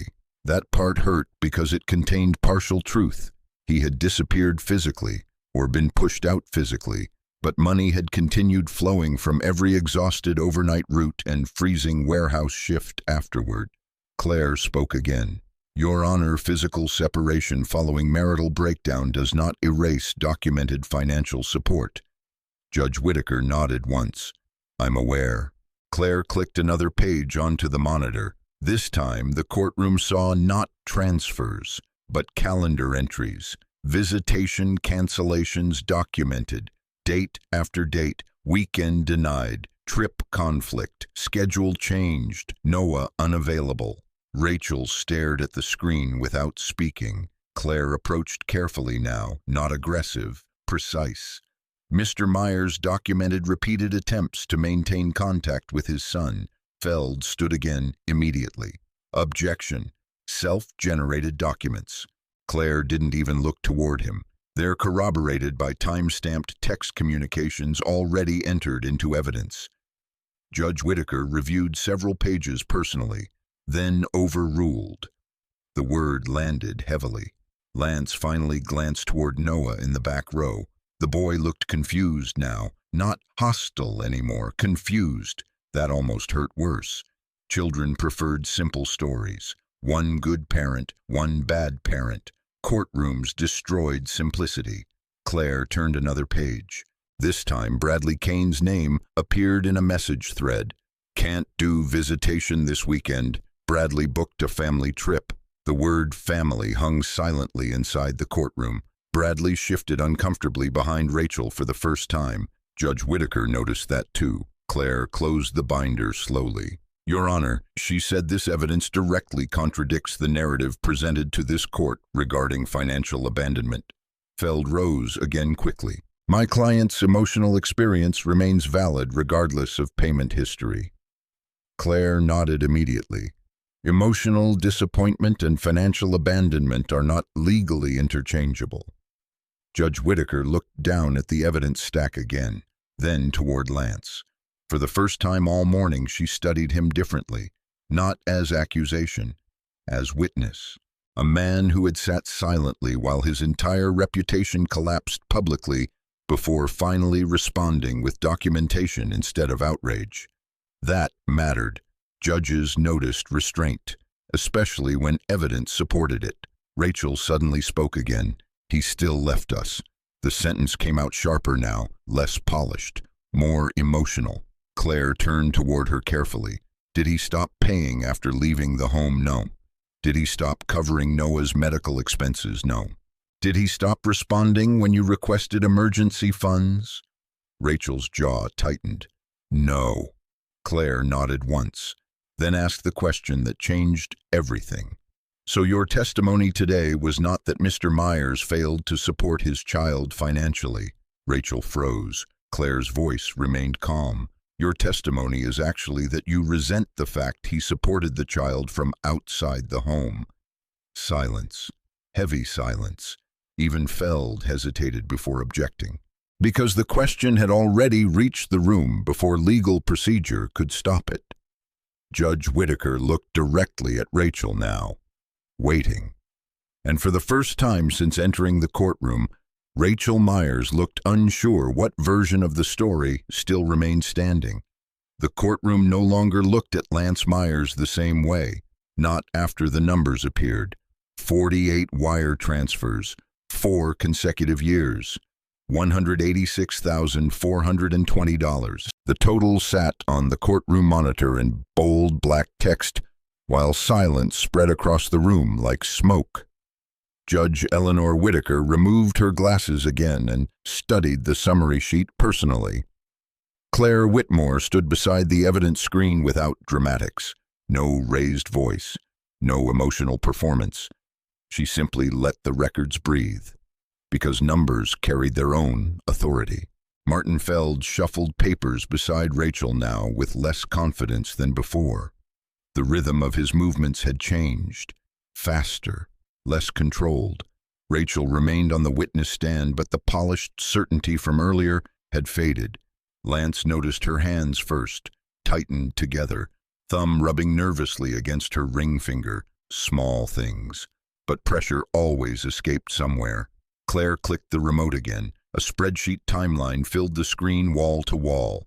Date, amount, purpose, confirmation status. Every line documented, every month accounted for. January 2021, $3,200 mortgage support. February 2021, $2,850, NOAA medical plus utilities. March 2021, $4,850. Emergency respiratory treatment, April 2021, $2,600. School plus insurance, on and on, year after year. Judge Whitaker leaned slightly forward. These transfers were all authenticated through Huntington National Bank. Yes, Your Honor, Claire replied. Certified copies are included in Exhibits D. The judge flipped through the packets carefully. No gaps, none. Claire paused. Mr. Myers maintained support even during periods where visitation was restricted. Rachel looked toward her attorney immediately. Feld stood. Objection to characterization. Claire answered before the judge could. The communication records accompanying the transfers establish repeated canceled visitation attempts. Judge Whitaker nodded slightly. Overruled. Lance remained still beside the defense table, but inside him memories moved one after another behind the evidence screen. The freezing loading docks, the overnight drives, the vending machine dinners, the Ohio snowstorms. Every transfer on that screen represented exhaustion. Hours of labor translated into electronic proof. And now strangers in suits were studying those years like accounting data. Claire continued calmly. Your Honor, I'd also like to direct attention toward the consistency pattern. Another screen appeared. A graph this time. Monthly transfer continuity. Almost perfectly uninterrupted. Judge Whitaker stared at it for several seconds. That level of consistency is unusual, she said quietly. Claire nodded, especially for someone accused of abandonment. Rachel inhaled sharply at the word. Claire turned toward the witness stand again. Mrs. Myers, did Mr. Myers ever inform you he would stop supporting NOAA financially? No. Did he ever refuse emergency medical requests? Number, did he ever miss a scheduled support transfer? Rachel hesitated. Claire waited. No, Rachel admitted quietly. The answer settled heavily inside the courtroom because repetition mattered. One lie could be misunderstanding. Dozens of contradictions became pattern. Claire approached the bench and handed another packet to the bailiff. Additional supporting exhibits include direct payment confirmations to Nationwide Children's Hospital, St. Brendan's Academy, and Central Ohio Pharmacy Services. Judge Whitaker scanned the top pages, then looked toward Rachel. Mrs. Myers, why were these direct payments excluded from your financial affidavit? Rachel swallowed visibly. I wasn't trying to hide anything. Claire's voice stayed level. Your affidavit specifically states Mr. Myers provided little to no meaningful support. Rachel shifted again. He wasn't there. The sentence came faster now, more emotional, less prepared. Claire nodded slightly. We understand your feelings regarding the marriage. Feld immediately objected. Counsel is editorializing. Sustained, the judge said. But Claire had already redirected the courtroom emotionally. This was no longer purely about money. It was about truth. And Rachel's version of truth kept shrinking under documents. Claire changed screens again. This time, the courtroom saw transfer memos enlarged individually. For Noah's asthma meds, Noah school tuition, Noah baseball fees, mortgage plus food. The memo lines humanized everything. These weren't vague payments. They were targeted acts of support. Lance glanced briefly toward Noah in the back row. The boy stared at the screen without moving. For the first time all morning, Noah looked directly at his father afterward, only briefly, but long enough. Claire spoke again. Your Honor, Mr. Myers did not simply send occasional support. He maintained the operational stability of that household from outside it. Judge Whitaker remained silent. That silence felt meaningful. Then Claire displayed another document. Certified IRS income statements, Lance's yearly earnings. The courtroom saw immediately how disproportionate the support actually was. Lance had given enormous portions of his income away every month, sometimes nearly half. Judge Whitaker noticed too. These percentages are significant, she said. Claire nodded. Yes, Your Honor. Feld stood again quickly. Financial contribution alone does not establish parental involvement. Claire turned calmly. No one claimed it did. Then she paused deliberately. But financial abandonment was alleged repeatedly under oath. The words landed hard. Under oath. Rachel looked down immediately afterward. Bradley Kane shifted behind her again, his confident posture finally disappearing completely. He now looked like a man realizing he accidentally walked into something far more serious than family drama. Because family court became dangerous the moment documented dishonesty entered proceedings. Judge Whitaker looked toward Rachel carefully. Mrs. Myers, were you aware these records existed? Rachel answered quietly. No. Claire almost smiled. Not cruelly, professionally. Yet you accepted every payment. Feld objected immediately again, argumentative. Judge Whitaker paused longer this time before answering. Overruled. The witness may answer. Rachel looked trapped now. The polished single-mother narrative was collapsing publicly in slow motion. Yes, she admitted. Claire clicked once more. The final spreadsheet appeared. A cumulative yearly breakdown. 2021 $41,870. 2022 $46,210. 2023 $51,940. 2024 $46,400. Total support $186,420. The numbers dominated the courtroom screen. No emotional speech could overpower them anymore. Claire stepped away from the monitor finally. Then she spoke directly to the judge. Mr. Myers documented every transfer because he understood something important. Judge Whitaker looked up. Claire continued quietly. Silence is often mistaken for absence. The courtroom stayed completely still afterward. Lance lowered his eyes briefly, because that sentence described his life perfectly. Rachel had spoken loudly for years. He had worked quietly for years, and society almost always believed louder people first. Claire returned to counsel table and opened another binder. Your Honor, this financial evidence represents only one portion of the case. Feld's expression tightened immediately. Judge Whitaker looked up sharply. There's more. Yes. Claire lifted another stack of documents. Communication records, medical payment confirmations, visitation interference logs. Rachel closed her eyes briefly. Only 1 second, but enough. Enough for Lance to understand something clearly. She had expected him to arrive empty-handed, ashamed, disorganized, defensive. Instead, he arrived prepared. That difference was beginning to terrify her. Judge Whitaker reviewed the courtroom carefully before speaking.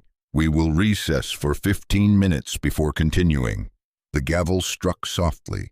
Instantly, the room erupted into whispers. Attorneys leaned toward clients. Observers exchanged looks. Even courthouse staff glanced toward Lance differently now, not as accusation, as revelation. Lance remained seated while people moved around him. Claire leaned closer quietly. "You all right?" He nodded once. But the truth felt more complicated than all right, because vindication carried strange weight. For years he had imagined this moment differently. Anger, triumph, satisfaction. Instead he mostly felt tired that proof had been necessary at all. Across the room Rachel spoke rapidly with Feld, while Bradley stood beside them looking visibly tense now. At one point Bradley glanced toward Lance. Not smug anymore, just uncertain. Lance held the look calmly, then looked away first, because Bradley Kane no longer mattered much. The courtroom had finally stopped asking whether Lance Myers cared about his son. Now it was beginning to ask why someone tried so hard to convince the world otherwise. And Claire Whitmore was only getting started. The courtroom felt different after recess. Not louder, quieter, like everyone understood something important had shifted while they stood in courthouse hallways, drinking burnt coffee from paper cups. When Judge Eleanor Whitaker returned to the bench, the atmosphere carried weight now. Rachel Myers no longer looked like the unquestioned victim in the room, and Lance Myers no longer looked invisible. Claire Whitmore resumed immediately. "Your Honor, before recess, we established a consistent pattern of financial support over 4 years. Judge Whitaker nodded once. "Proceed." Claire walked toward the evidence monitor carrying another binder, this one thinner, more dangerous. "Now we'll address direct communications between the parties." Rachel straightened slightly in the witness chair. Lance noticed the change immediately. Money could be explained away emotionally. Words were harder. Claire displayed the first screenshot. Date February 14th, 2022. Rachel Noah's prescription jumped again. "Can you send another $430 tonight?" Below it sat Lance's reply. "Already sent." Then the transfer confirmation time-stamped 11 minutes later. Claire looked toward Rachel calmly. "Did you send this message?" "Yes." And Mr. Myers responded, "Yes." Another screenshot appeared. "Mortgage short this month. Please help if you can. Transfer confirmation." Another, "Need emergency room copay covered ASAP.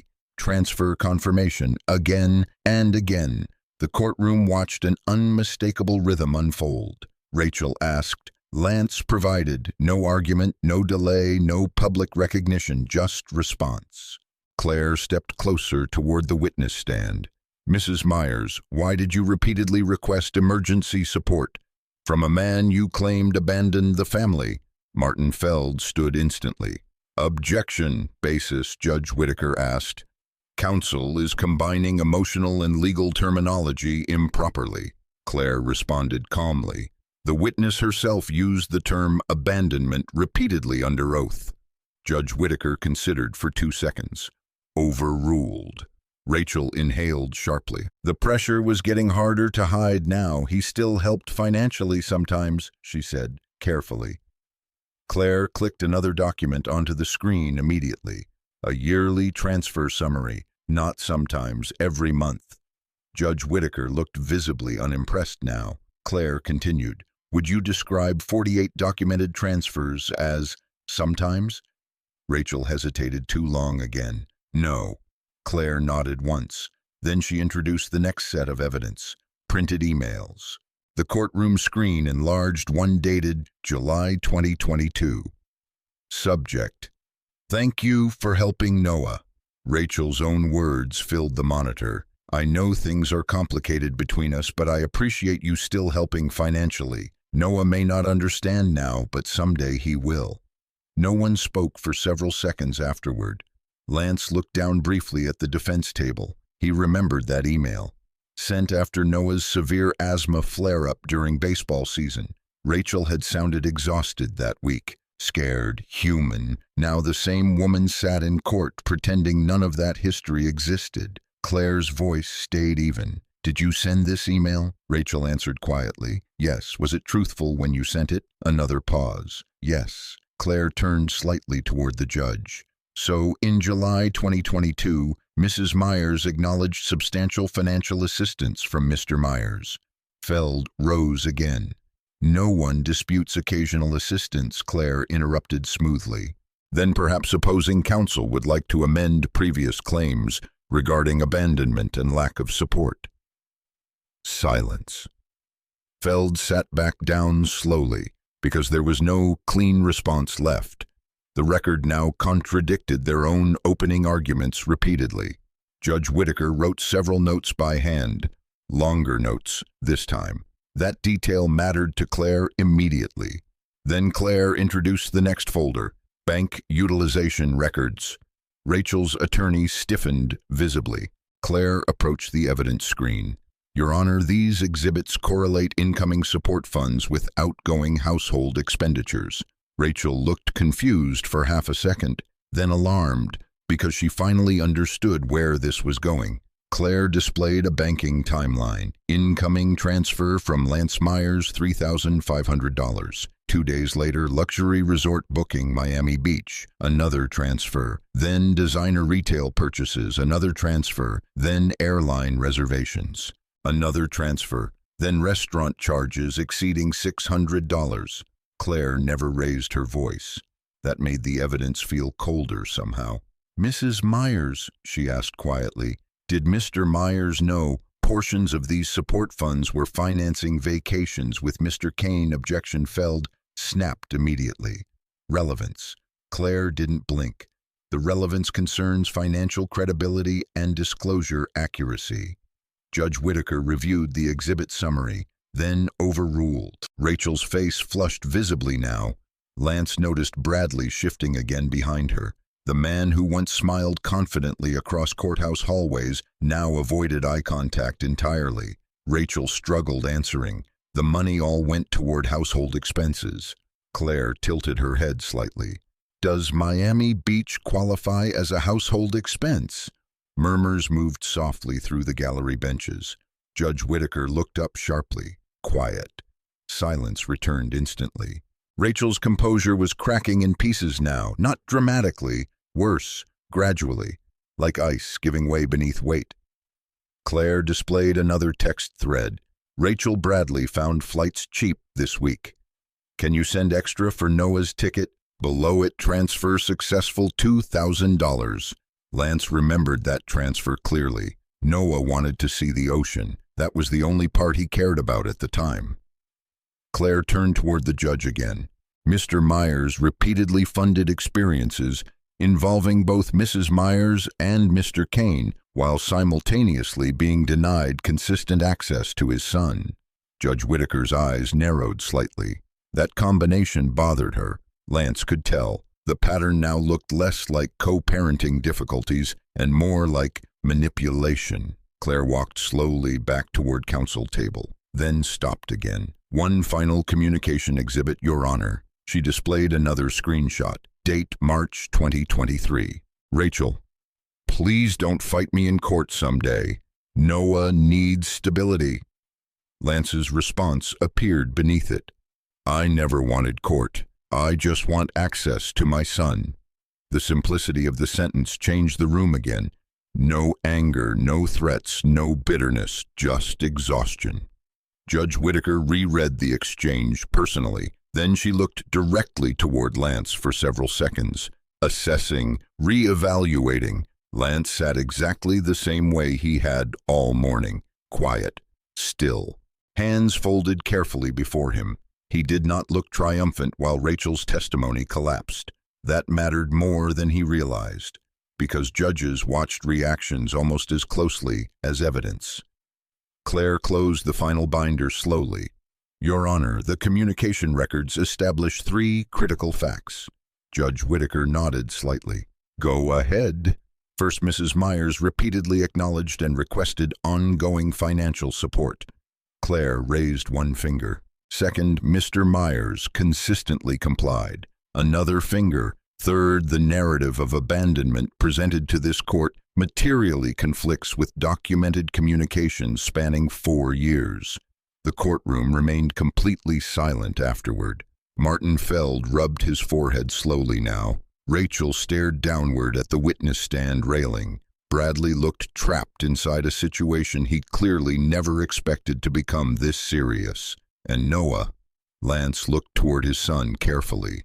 The boy stared at the courtroom monitor with an expression Lance had never seen before. Not anger, not sadness, realization. Children understood more than adults preferred to believe, especially when lies finally collided with paperwork. Judge Whitaker leaned back slightly.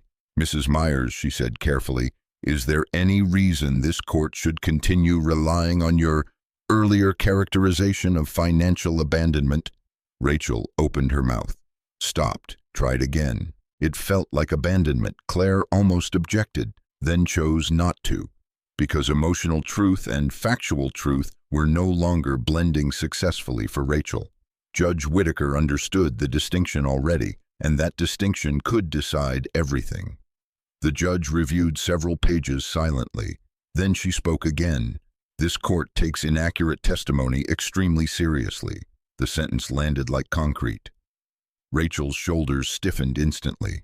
Feld leaned toward her, whispering urgently. Lance could not hear the words, but he understood the fear behind them. For 4 years, Rachel controlled the story. Now the story belonged to documents, and documents could not be emotionally manipulated once entered into evidence. Claire gathered her binders calmly. Then she said the sentence that truly changed the direction of the case. "Your Honor, we have not yet addressed the medical records." Judge Whitaker looked up sharply. "There's more." Claire nodded once. "Yes." And for the first time all day, Rachel Myers looked genuinely afraid.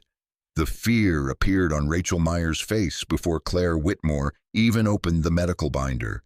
That alone told Lance everything, because Rachel knew what those records contained.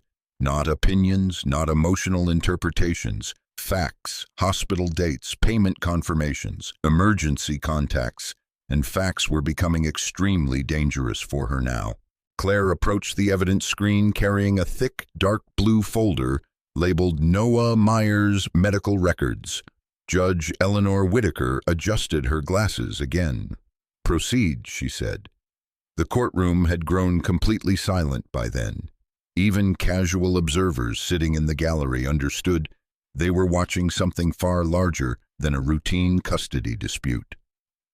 Claire opened the folder carefully. "Your Honor, throughout the last 4 years, Noah Myers received ongoing asthma treatment through Nationwide Children's Hospital." The first exhibit appeared on screen. Emergency visit summary, patient Noah Myers. Outstanding balance $4,850. Payment received from Lance Myers. Timestamp verified. Judge Whitaker studied the document silently. Claire clicked again. Another statement. Pulmonary specialist invoice. Paid in full. Lance Myers. Another. Prescription balance.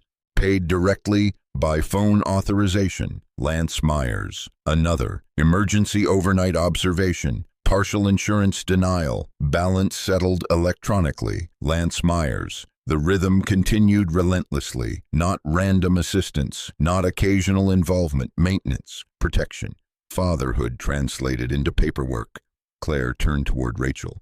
"Mrs. Myers, were these payments necessary for Noah's treatment?" "Yes, and who made them?" Rachel's voice sounded smaller now. "Lance." Claire nodded once. No further clarification needed there. Martin Feld stood halfway. "Your Honor, no one disputes. Mr. Myers contributed financially to medical expenses." Claire interrupted smoothly. "Actually, counsel spent the first half of today disputing precisely that." Feld sat back down stiffly. Judge Whitaker said nothing, but she did not hide her irritation anymore either. Claire introduced the next exhibit, a call log summary from Nationwide Children's Billing Department. Date after date. Lance Myers calling personally regarding payment arrangements, insurance disputes, prescription authorization issues, late-night emergency balances. Judge Whitaker leaned slightly forward. "These are all authenticated, yes, Your Honor. Claire lifted another document. Additionally, we have testimony available from the hospital billing administrator if necessary. Rachel finally looked directly at Claire. Panic flashed briefly across her face, because this part of the story had become impossible to emotionally reinterpret. A father who called hospitals at 2 in the morning about oxygen treatment was not absent. He was simply outside the house. Claire clicked another image onto the monitor. This time, handwritten notes appeared. Lance's notes. December 18th, wheezing worse after practice. ER oxygen helped after 20 minutes. January 9th, specialist increased inhaler dosage. March 3rd, humidifier helping at night. The courtroom read them quietly. Judge Whitaker looked toward Lance for a long moment afterward. "You wrote these?" she asked. Lance nodded once. "Yes, Your Honor." "Why?" he answered honestly. "So I wouldn't forget details. No speech, no emotional performance, just truth." Claire spoke carefully. Mr. Myers documented Noah's medical condition more thoroughly than many full-time custodial parents. Rachel looked down immediately afterward, because that sentence hurt precisely where her story was weakest. Lance noticed Noah in the back row again. The boy stared at the handwritten notes silently. Lance wondered what Noah recognized first, the handwriting or the dates. Children remembered more than adults realized, especially hospital nights. Claire called the next witness. Defense calls Denise Holloway. A middle-aged woman with reading glasses approached the stand and took the oath. Denise Holloway worked billing administration at Nationwide Children's Hospital for 11 years. Claire began gently. "Ms. Holloway, are you familiar with Mr. Lance Myers?" "Yes." "How he contacted our department repeatedly regarding his son's account?" Claire nodded. "How would you describe his involvement?" Denise answered without hesitation. "Consistent, one word, heavy enough to shift the room again." Claire continued. "Did Mr. Myers actively monitor payment status and treatment balances?" "Yes." "How often?" "Frequently during emergency periods, especially winter months." Rachel closed her eyes briefly. Lance sat still, but memories surfaced quietly inside him. The hospital waiting rooms, the vending machines humming overnight, Noah coughing hard enough to scare everyone, Rachel crying once in a hallway after a bad episode, Lance holding insurance paperwork while pretending not to be terrified himself. Those moments existed whether Rachel admitted them or not. Claire displayed another exhibit, a recorded payment authorization summary. The billing note read, "Father requested immediate processing to avoid treatment delay." Judge Whitaker reread that line twice. Then she looked toward Rachel carefully. "Mrs. Myers," she asked slowly, "why did you represent Mr. Myers as uninvolved in Noah's care?" Rachel's composure fractured visibly this time. "He wasn't there every day." The answer sounded weaker now, smaller, because the courtroom had already seen evidence of presence. Not physical presence, but intentional presence. Claire approached the witness stand again. "Mrs. Myers, when Noah had breathing attacks, who usually handled the billing?" Rachel hesitated. "Lance did." "Who contacted insurance providers?" "Usually Lance." "Who prepaid prescription balances?" Silence. Judge Whitaker looked up sharply. "You need to answer." Rachel swallowed hard. "Lance." The word hung heavily inside the courtroom. Noah slowly turned toward his father then, not quickly, carefully, like he was looking at someone he suddenly realized he didn't fully know anymore. Lance met his eyes calmly. No accusation, no bitterness. That restraint affected Noah more than anger would have. Children expected divorced parents to hate each other eventually. Lance refused to perform hatred even now. Claire returned to the evidence table. Then she introduced perhaps the simplest exhibit of the entire day, a pharmacy auto payment authorization form, authorized payer Lance Myers, recurring asthma medication, refill protection, 4 straight years active. Judge Whitaker leaned back slowly after reviewing it. This was maintained continuously. "Yes, Your Honor," Claire said, "even during periods where Mr. Myers had limited direct contact with the child." The judge's expression hardened visibly. because now the case had crossed an invisible line. This was no longer merely exaggeration during emotional divorce proceedings. It was systematic erasure. Rachel had accepted support privately while publicly constructing a completely opposite narrative. Claire spoke softly now. "Your Honor, Mr. Myers continued protecting his son even after being removed from the home." No one objected, because nobody honestly could anymore. Lance looked down briefly at his own hands, cracked knuckles, faint scars from warehouse equipment, hands Rachel once called embarrassing. Those same hands had loaded medical freight through Ohio snowstorms to keep Noah breathing comfortably at night, and now finally someone official was acknowledging it aloud. Judge Whitaker folded her hands together carefully. Then she addressed Rachel directly. "This court is deeply concerned by the discrepancy between your testimony and documented evidence." Rachel looked shaken now, not polished, not composed. Human. Cornered humans often looked smaller than their public images. Feld whispered urgently beside her again. Rachel nodded slightly without looking at him. Then Noah suddenly spoke from the gallery, quietly but loud enough. "Dad paid for all that." Every adult in the room turned instantly. Judge Whitaker softened slightly. "Noah, please remain seated." But the damage was already done. The question had entered the room, and Lance saw something devastating in his son's face. Not anger toward Rachel, confusion toward reality itself, because children built identity around the stories adults repeated to them. Now Noah's foundation was cracking publicly. Lance wanted to say something, anything, but he stayed silent, because this moment did not belong to him emotionally. It belonged to truth. Claire closed the final medical binder carefully. Then she looked toward the bench. "Your Honor, the evidence establishes ongoing financial, logistical, and medical involvement by Mr. Myers over the entirety of the separation period." Judge Whitaker nodded slowly. "Yes," she said quietly. Then she looked directly at Rachel Myers, and when she spoke again, her voice carried a weight that changed the direction of the case completely. "Mrs. Myers, this court needs to understand exactly why these facts were concealed." Rachel Myers did not answer immediately.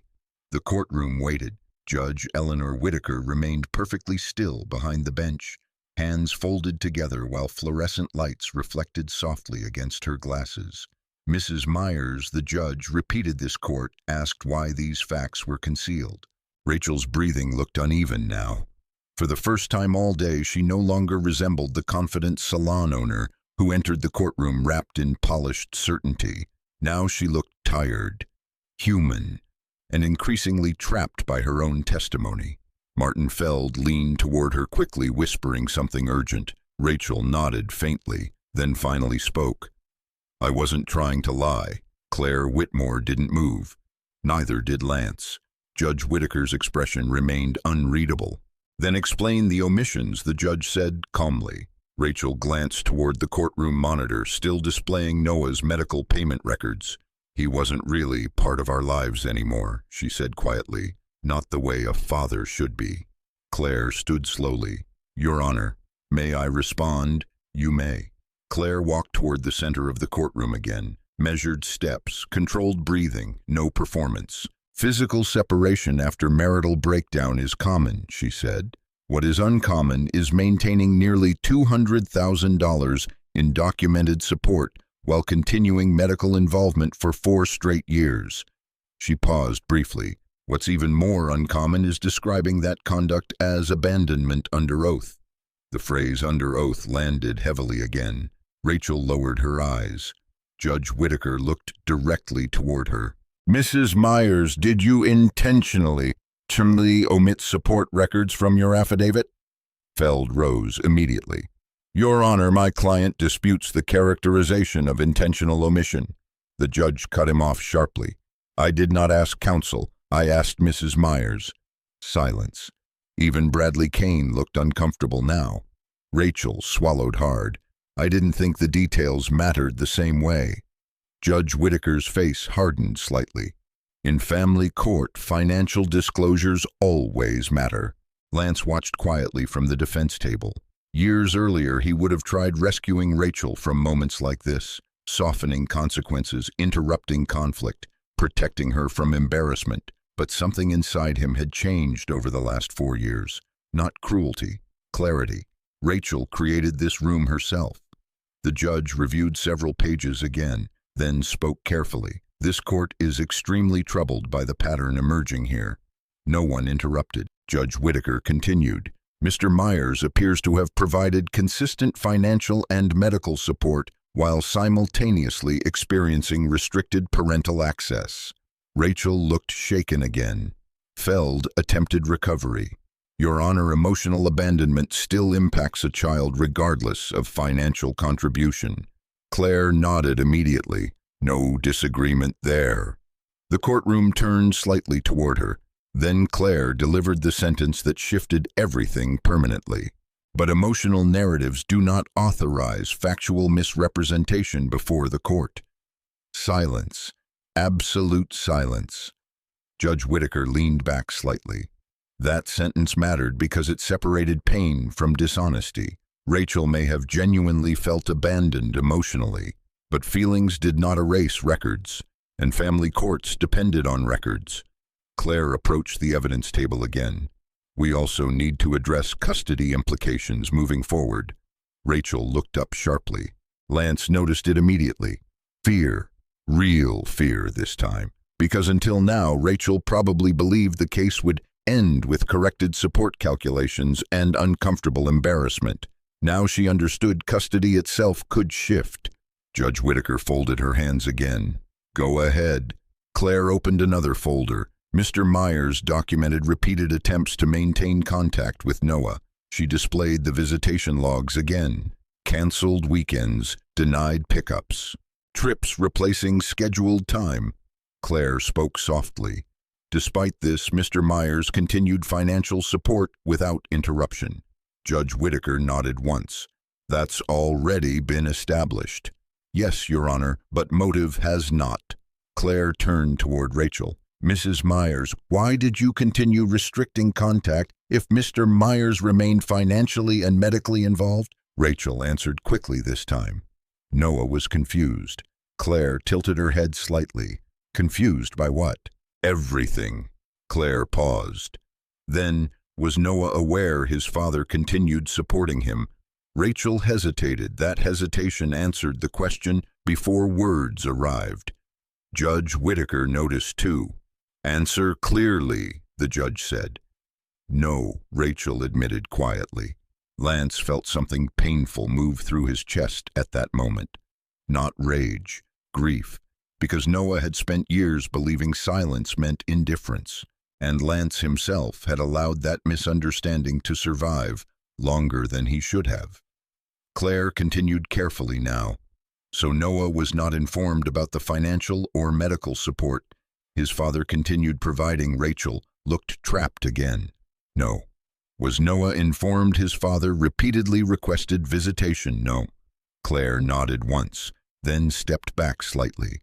Your Honor, the child's perception of abandonment appears heavily influenced by incomplete information. Judge Whitaker's expression darkened immediately. Because judges protected children aggressively from manipulation, especially narrative manipulation. Feld stood again. My client never intended parental alienation. Claire interrupted instantly. Intent does not erase effect. The room fell silent again. Bradley suddenly shifted forward behind Rachel. This is getting ridiculous, he muttered. Too loud. Judge Whitaker looked directly at him. Mr. Kane, unless you are sworn in as a witness, you will remain silent. Bradley leaned back immediately. Yes, Your Honor. But the interruption damaged appearances further. He no longer looked like stable support. Now he looked intrusive, unqualified, out of place inside legal reality. Lance noticed Noah watching Bradley carefully afterward. Children noticed changes in authority very quickly. Claire returned to the center aisle. Your Honor, Mr. Myers is not requesting punitive action today. Rachel looked surprised, honestly surprised. Claire continued. He is requesting fair access to his son, transparent co-parenting, and correction of false allegations. Judge Whitaker glanced toward Lance. Mr. Myers, is that accurate? Lance stood slowly. His chair scraped softly against courtroom tile. Yes, Your Honor. The judge studied him closely. You are not seeking sole custody. No. Why not? Lance looked briefly toward Noah before answering. Because Noah needs both parents. The sentence changed the room again. Rachel looked down immediately. Bradley stayed completely silent now. Even Feld stopped writing notes for a moment, because revenge would have been easier to understand. Bitterness would have looked normal, but Lance continued choosing restraint despite everything publicly revealed. Judge Whitaker watched him carefully. And what exactly are you requesting moving forward? Lance answered simply. Time with my son, access to medical information, honest communication, no dramatic speech, no attack, no humiliation, just requests any involved father might make. The simplicity made it stronger. Judge Whitaker nodded slowly, then she turned toward Rachel again. Mrs. Myers, this court needs to be extremely clear. Rachel looked up. Custody decisions rely heavily on honesty and cooperation. The judge paused. What I've seen today raises serious concerns regarding both. Rachel's eyes filled slightly, but Lance noticed something important. The tears arrived only after consequences became real. Not during the years he slept in parking lots after overnight shifts, not while he prepaid inhalers from gas station parking lots. Now, inside public accountability, Judge Whitaker continued, I am ordering immediate review of the existing custody arrangement. Rachel inhaled sharply. Feld stood. Your Honor. The judge silenced him with one glance. I am not finished. The room became perfectly still again. Temporary modifications will be considered pending further evaluation. Rachel looked stunned now, completely stunned, because the courtroom had stopped rewarding presentation and started examining conduct. Claire remained calm beside Lance. But internally, she already knew the case had crossed a decisive threshold. Judges rarely tolerated deception involving children, especially when supported by years of documentation. Judge Whitaker gathered several evidence packets into separate stacks. Then she looked directly toward both parties. This situation should never have reached this point. Her voice carried disappointment more than anger now. Two intelligent adults spent years constructing separate realities for one child. Lance lowered his eyes briefly, because part of that statement hurt him too. He had allowed silence to become substitute for communication. He thought protecting peace mattered more than defending himself. But silence created empty space, and empty space eventually filled with someone else's version of events. Judge Whitaker finally looked toward the clock. We will adjourn briefly before discussing interim custody scheduling. The gavel struck softly. Instantly, tension released across the room, but not relief. Something heavier. Truth had fully entered the courtroom now, and truth, once established, officially changed every relationship connected to it.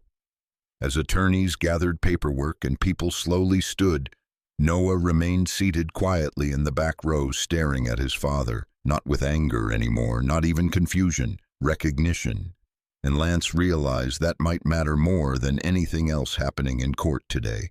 The courthouse hallway smelled like coffee, wet wool coats, and old paper. People moved past in quiet clusters, while attorneys whispered into phones and elevators, opened and closed with soft mechanical chimes.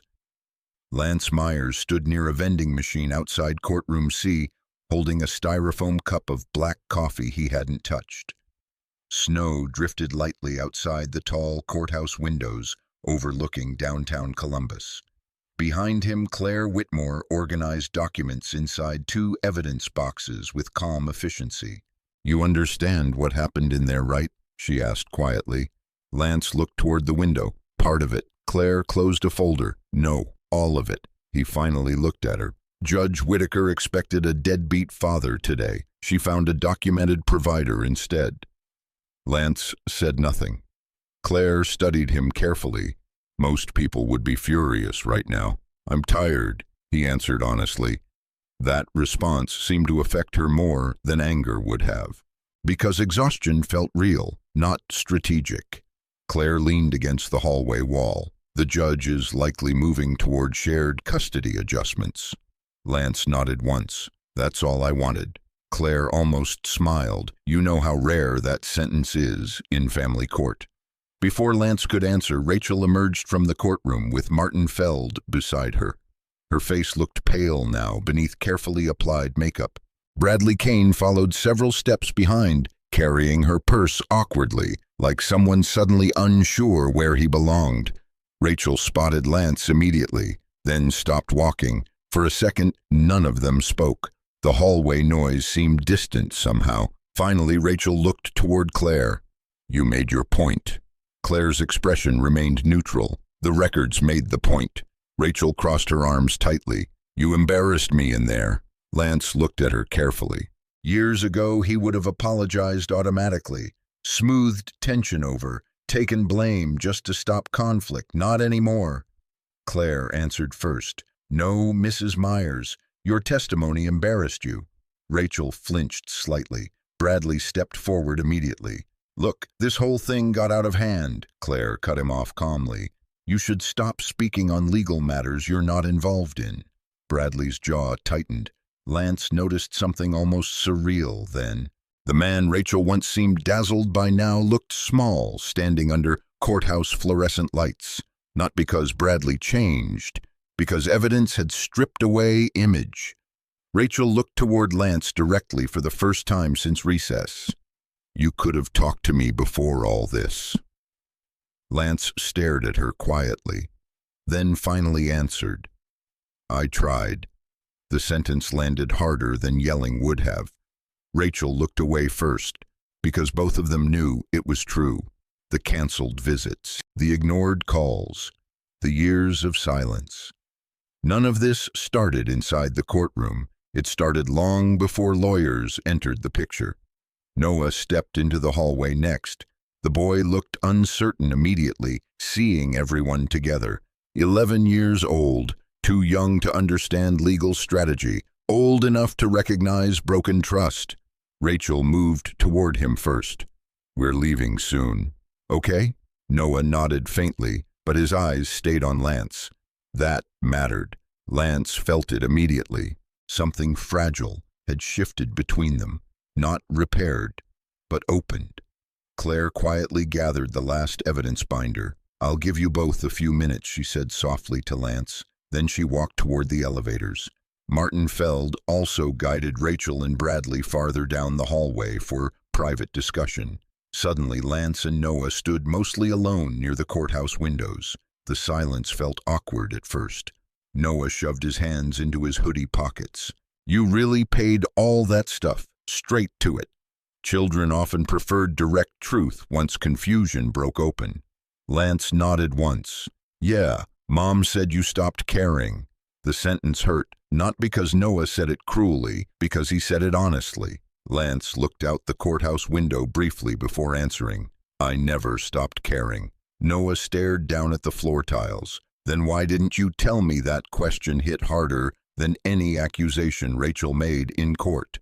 Because Lance didn't actually have a good answer. Not one an 11-year-old could fully understand. Finally, he spoke quietly. I thought staying calm would make things easier. Noah frowned slightly. It didn't. No, Lance admitted. It didn't. The honesty mattered. Children recognized fake answers quickly. A long silence followed. Then Noah asked quietly, You still got that baseball picture? Lance blinked once. What? The one from Little League? Lance slowly reached into the inside pocket of his jacket wallet. The edges of the photograph were worn now from years of handling. He handed it over carefully. Noah stared at it. 8 years old, gap-toothed grin, oversized baseball cap. Lance standing behind him, holding one shoulder proudly. You kept this the whole time, yeah. Noah swallowed hard. Lance noticed the boy's eyes getting slightly red, but Noah looked away quickly. Kids his age hated crying publicly, especially boys. I thought you hated us. Noah said quietly. Lance felt something inside his chest tighten painfully. He crouched slightly so they stood so eye level. I never hated you. Noah nodded faintly. Then came the question Lance feared most.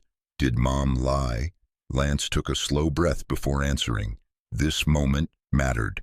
One careless sentence could damage Noah permanently, so Lance chose carefully.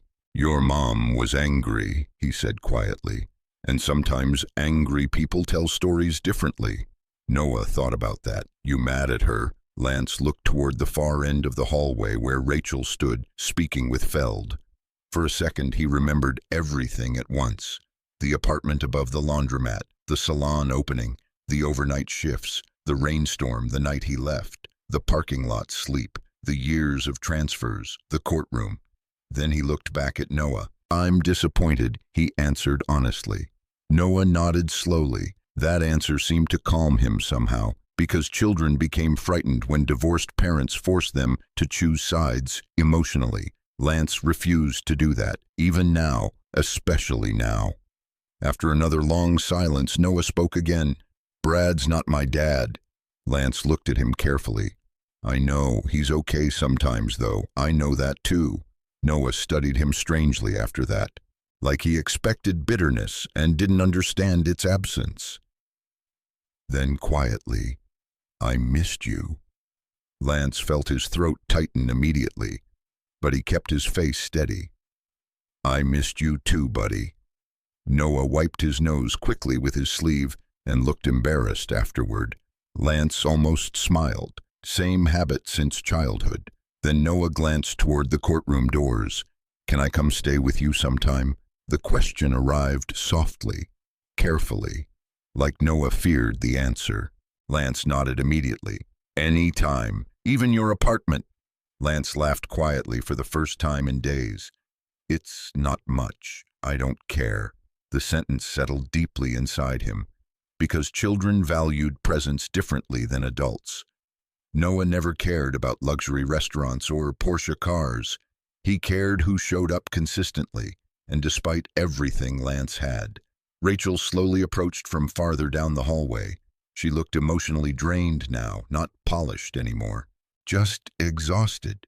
Noah, she said softly, we should go. Noah hesitated. Another small but important detail. Then he handed the baseball photo back carefully. You still coming to my games? Lance looked directly at him. Every single one. Noah nodded. This time the belief in his face looked real. As Rachel guided Noah toward the elevators, the boy glanced back twice. Lance stayed standing near the courthouse windows until they disappeared. Only then did Claire return beside him carrying the evidence boxes. You okay? She asked. Lance watched snow falling outside downtown Columbus. For years he imagined justice would feel explosive, victorious. Instead it felt quiet, almost sad, because truth arriving late still left damage behind. But something important had changed today. Noah looked at him differently now, not like a stranger, not like an absence, like a father again. And that mattered more than anything written inside legal filings. Claire handed him one of the boxes. We're not finished yet, she said. Lance nodded slowly. He knew that. The court still had rulings to issue, custody schedules to revise, financial declarations to correct. But for the first time in 4 years, the road ahead no longer looked closed. As Lance carried the evidence box down the courthouse hallway, one thought stayed quietly in his mind. Silence had almost cost him his son. He would never let that happen again. The final ruling came 3 weeks later. Snow still covered most of Columbus by then. Dirty piles of ice sat along curbs downtown, while salt stained the sidewalks outside Franklin County Domestic Relations Court. Lance Myers arrived alone this time. No fear, no expectations either, just calm. The silver Ford pickup rattled softly when he shut the engine off near the courthouse parking garage. He sat there for a moment watching steam rise from street vents into the cold morning air. 4 years earlier, he had left his house with a duffel bag and a baseball photo. Now he carried nothing except a folded legal pad and truck keys. Inside the courtroom, everything felt quieter than before, smaller somehow. Rachel sat beside Martin Feld, wearing a dark gray coat instead of the polished cream outfit from the first hearing. Bradley Kane was absent entirely. Lance noticed immediately. Claire Whitmore leaned toward him once he sat down. "Bradley won't be attending anymore," she said quietly. Lance nodded once. He didn't ask questions. Some people disappeared once reality became inconvenient. Judge Eleanor Whitaker entered precisely at 9. Everyone stood, then sat again. The judge reviewed several documents silently before speaking. "This court has completed review of the submitted evidence, testimony, financial disclosures, and interim evaluations." Her voice carried the same controlled steadiness as before. No emotion, only structure. Lance listened carefully. Rachel stared straight ahead without moving. Judge Whitaker continued. "The court finds substantial evidence that Mr. Lance Myers provided ongoing financial and medical support throughout the separation period." Simple sentence, massive weight. Years of assumptions collapsed officially at that moment. The judge continued reading. "Claims of prolonged financial abandonment are unsupported by documentary evidence presented before this court." Rachel lowered her eyes. Lance remained still, not because the words meant little, because they meant too much. Judge Whitaker turned several pages. "The court further finds that communication patterns and visitation interference contributed significantly to the deterioration of the father-son relationship." Another silence settled across the room. Noah sat in the second row beside a court-appointed family counselor. He looked older somehow than he had weeks earlier, not physically, emotionally. Judge Whitaker removed her glasses briefly. Children should never be placed in the center of adult emotional conflict. No one argued, because everyone in the room understood exactly who that statement targeted. The judge resumed. "Effective immediately, this court orders shared parental custody." Rachel inhaled sharply. Lance looked toward Noah instinctively. The boy stared back at him quietly. Judge Whitaker continued outlining terms carefully. Alternating weekends, midweek visitation, direct medical access rights for Lance, equal school communication privileges, mandatory co-parenting coordination, full financial disclosure corrections filed within 30 days. Then came the final portion. Given the inaccuracies presented within the initial filings, partial attorney fee reimbursement is also ordered. Rachel closed her eyes briefly. Martin Feld whispered something quietly beside her, but the fight had already ended. Not because Lance destroyed Rachel, because evidence destroyed fiction. Judge Whitaker looked directly toward both parents before concluding. "This court strongly advises both parties to prioritize honesty moving forward. The child involved deserves reality, not competing narratives." The gavel struck once, softly, final. Just like that, it was over. People began gathering paperwork immediately. Chairs moved, folders snapped shut, life resumed. But Lance stayed seated for a few extra seconds. The courtroom looked strangely ordinary now. No dramatic music, no applause, no cinematic victory, just fluorescent lights buzzing softly above wooden benches. Claire touched his arm lightly. "You did good." Lance looked toward her, didn't feel like winning. Claire nodded slowly. "That's because family court usually means everybody loses something first." The sentence stayed with him. Across the aisle, Rachel stood slowly. For a moment it looked like she might approach him. Then she stopped herself. Maybe pride. Maybe shame. Maybe exhaustion. Lance didn't know anymore, and strangely he realized he no longer needed to know. Noah walked toward him instead, not rushed, not hesitant either, just steady. "Hey," Noah said quietly. "Hey, buddy." Noah shoved his hands into his hoodie pockets. "You still working tonight? Not until later." The boy nodded. "Then can we get burgers or something?" Lance almost smiled. "Yeah, we can do that." Noah glanced briefly toward Rachel. who gave a small, tired nod from across the room. No fight, no resistance. Maybe she finally understood the damage already done, or maybe she was simply too tired to continue fighting reality. Outside the courthouse, cold wind swept through downtown Columbus, while traffic crawled along wet streets. Lance and Noah walked side by side toward the parking garage. Not fully repaired, but real. That mattered. Halfway there, Noah looked at the old Ford pickup. "You still got this thing?" Lance laughed quietly. "Barely. It smells weird. That's called years of hard work." Noah actually smiled at that. A genuine smile. Small, but real. They drove to Tommy's Diner near West Broad Street, a place Lance used to take Noah after Little League games years ago. Red booths, chrome stools, old jukebox near the corner. Nothing fancy. But Noah recognized it instantly. "No way," he said while sliding into the booth. "This place still exists." Some things survive. The waitress brought burgers and fries 15 minutes later.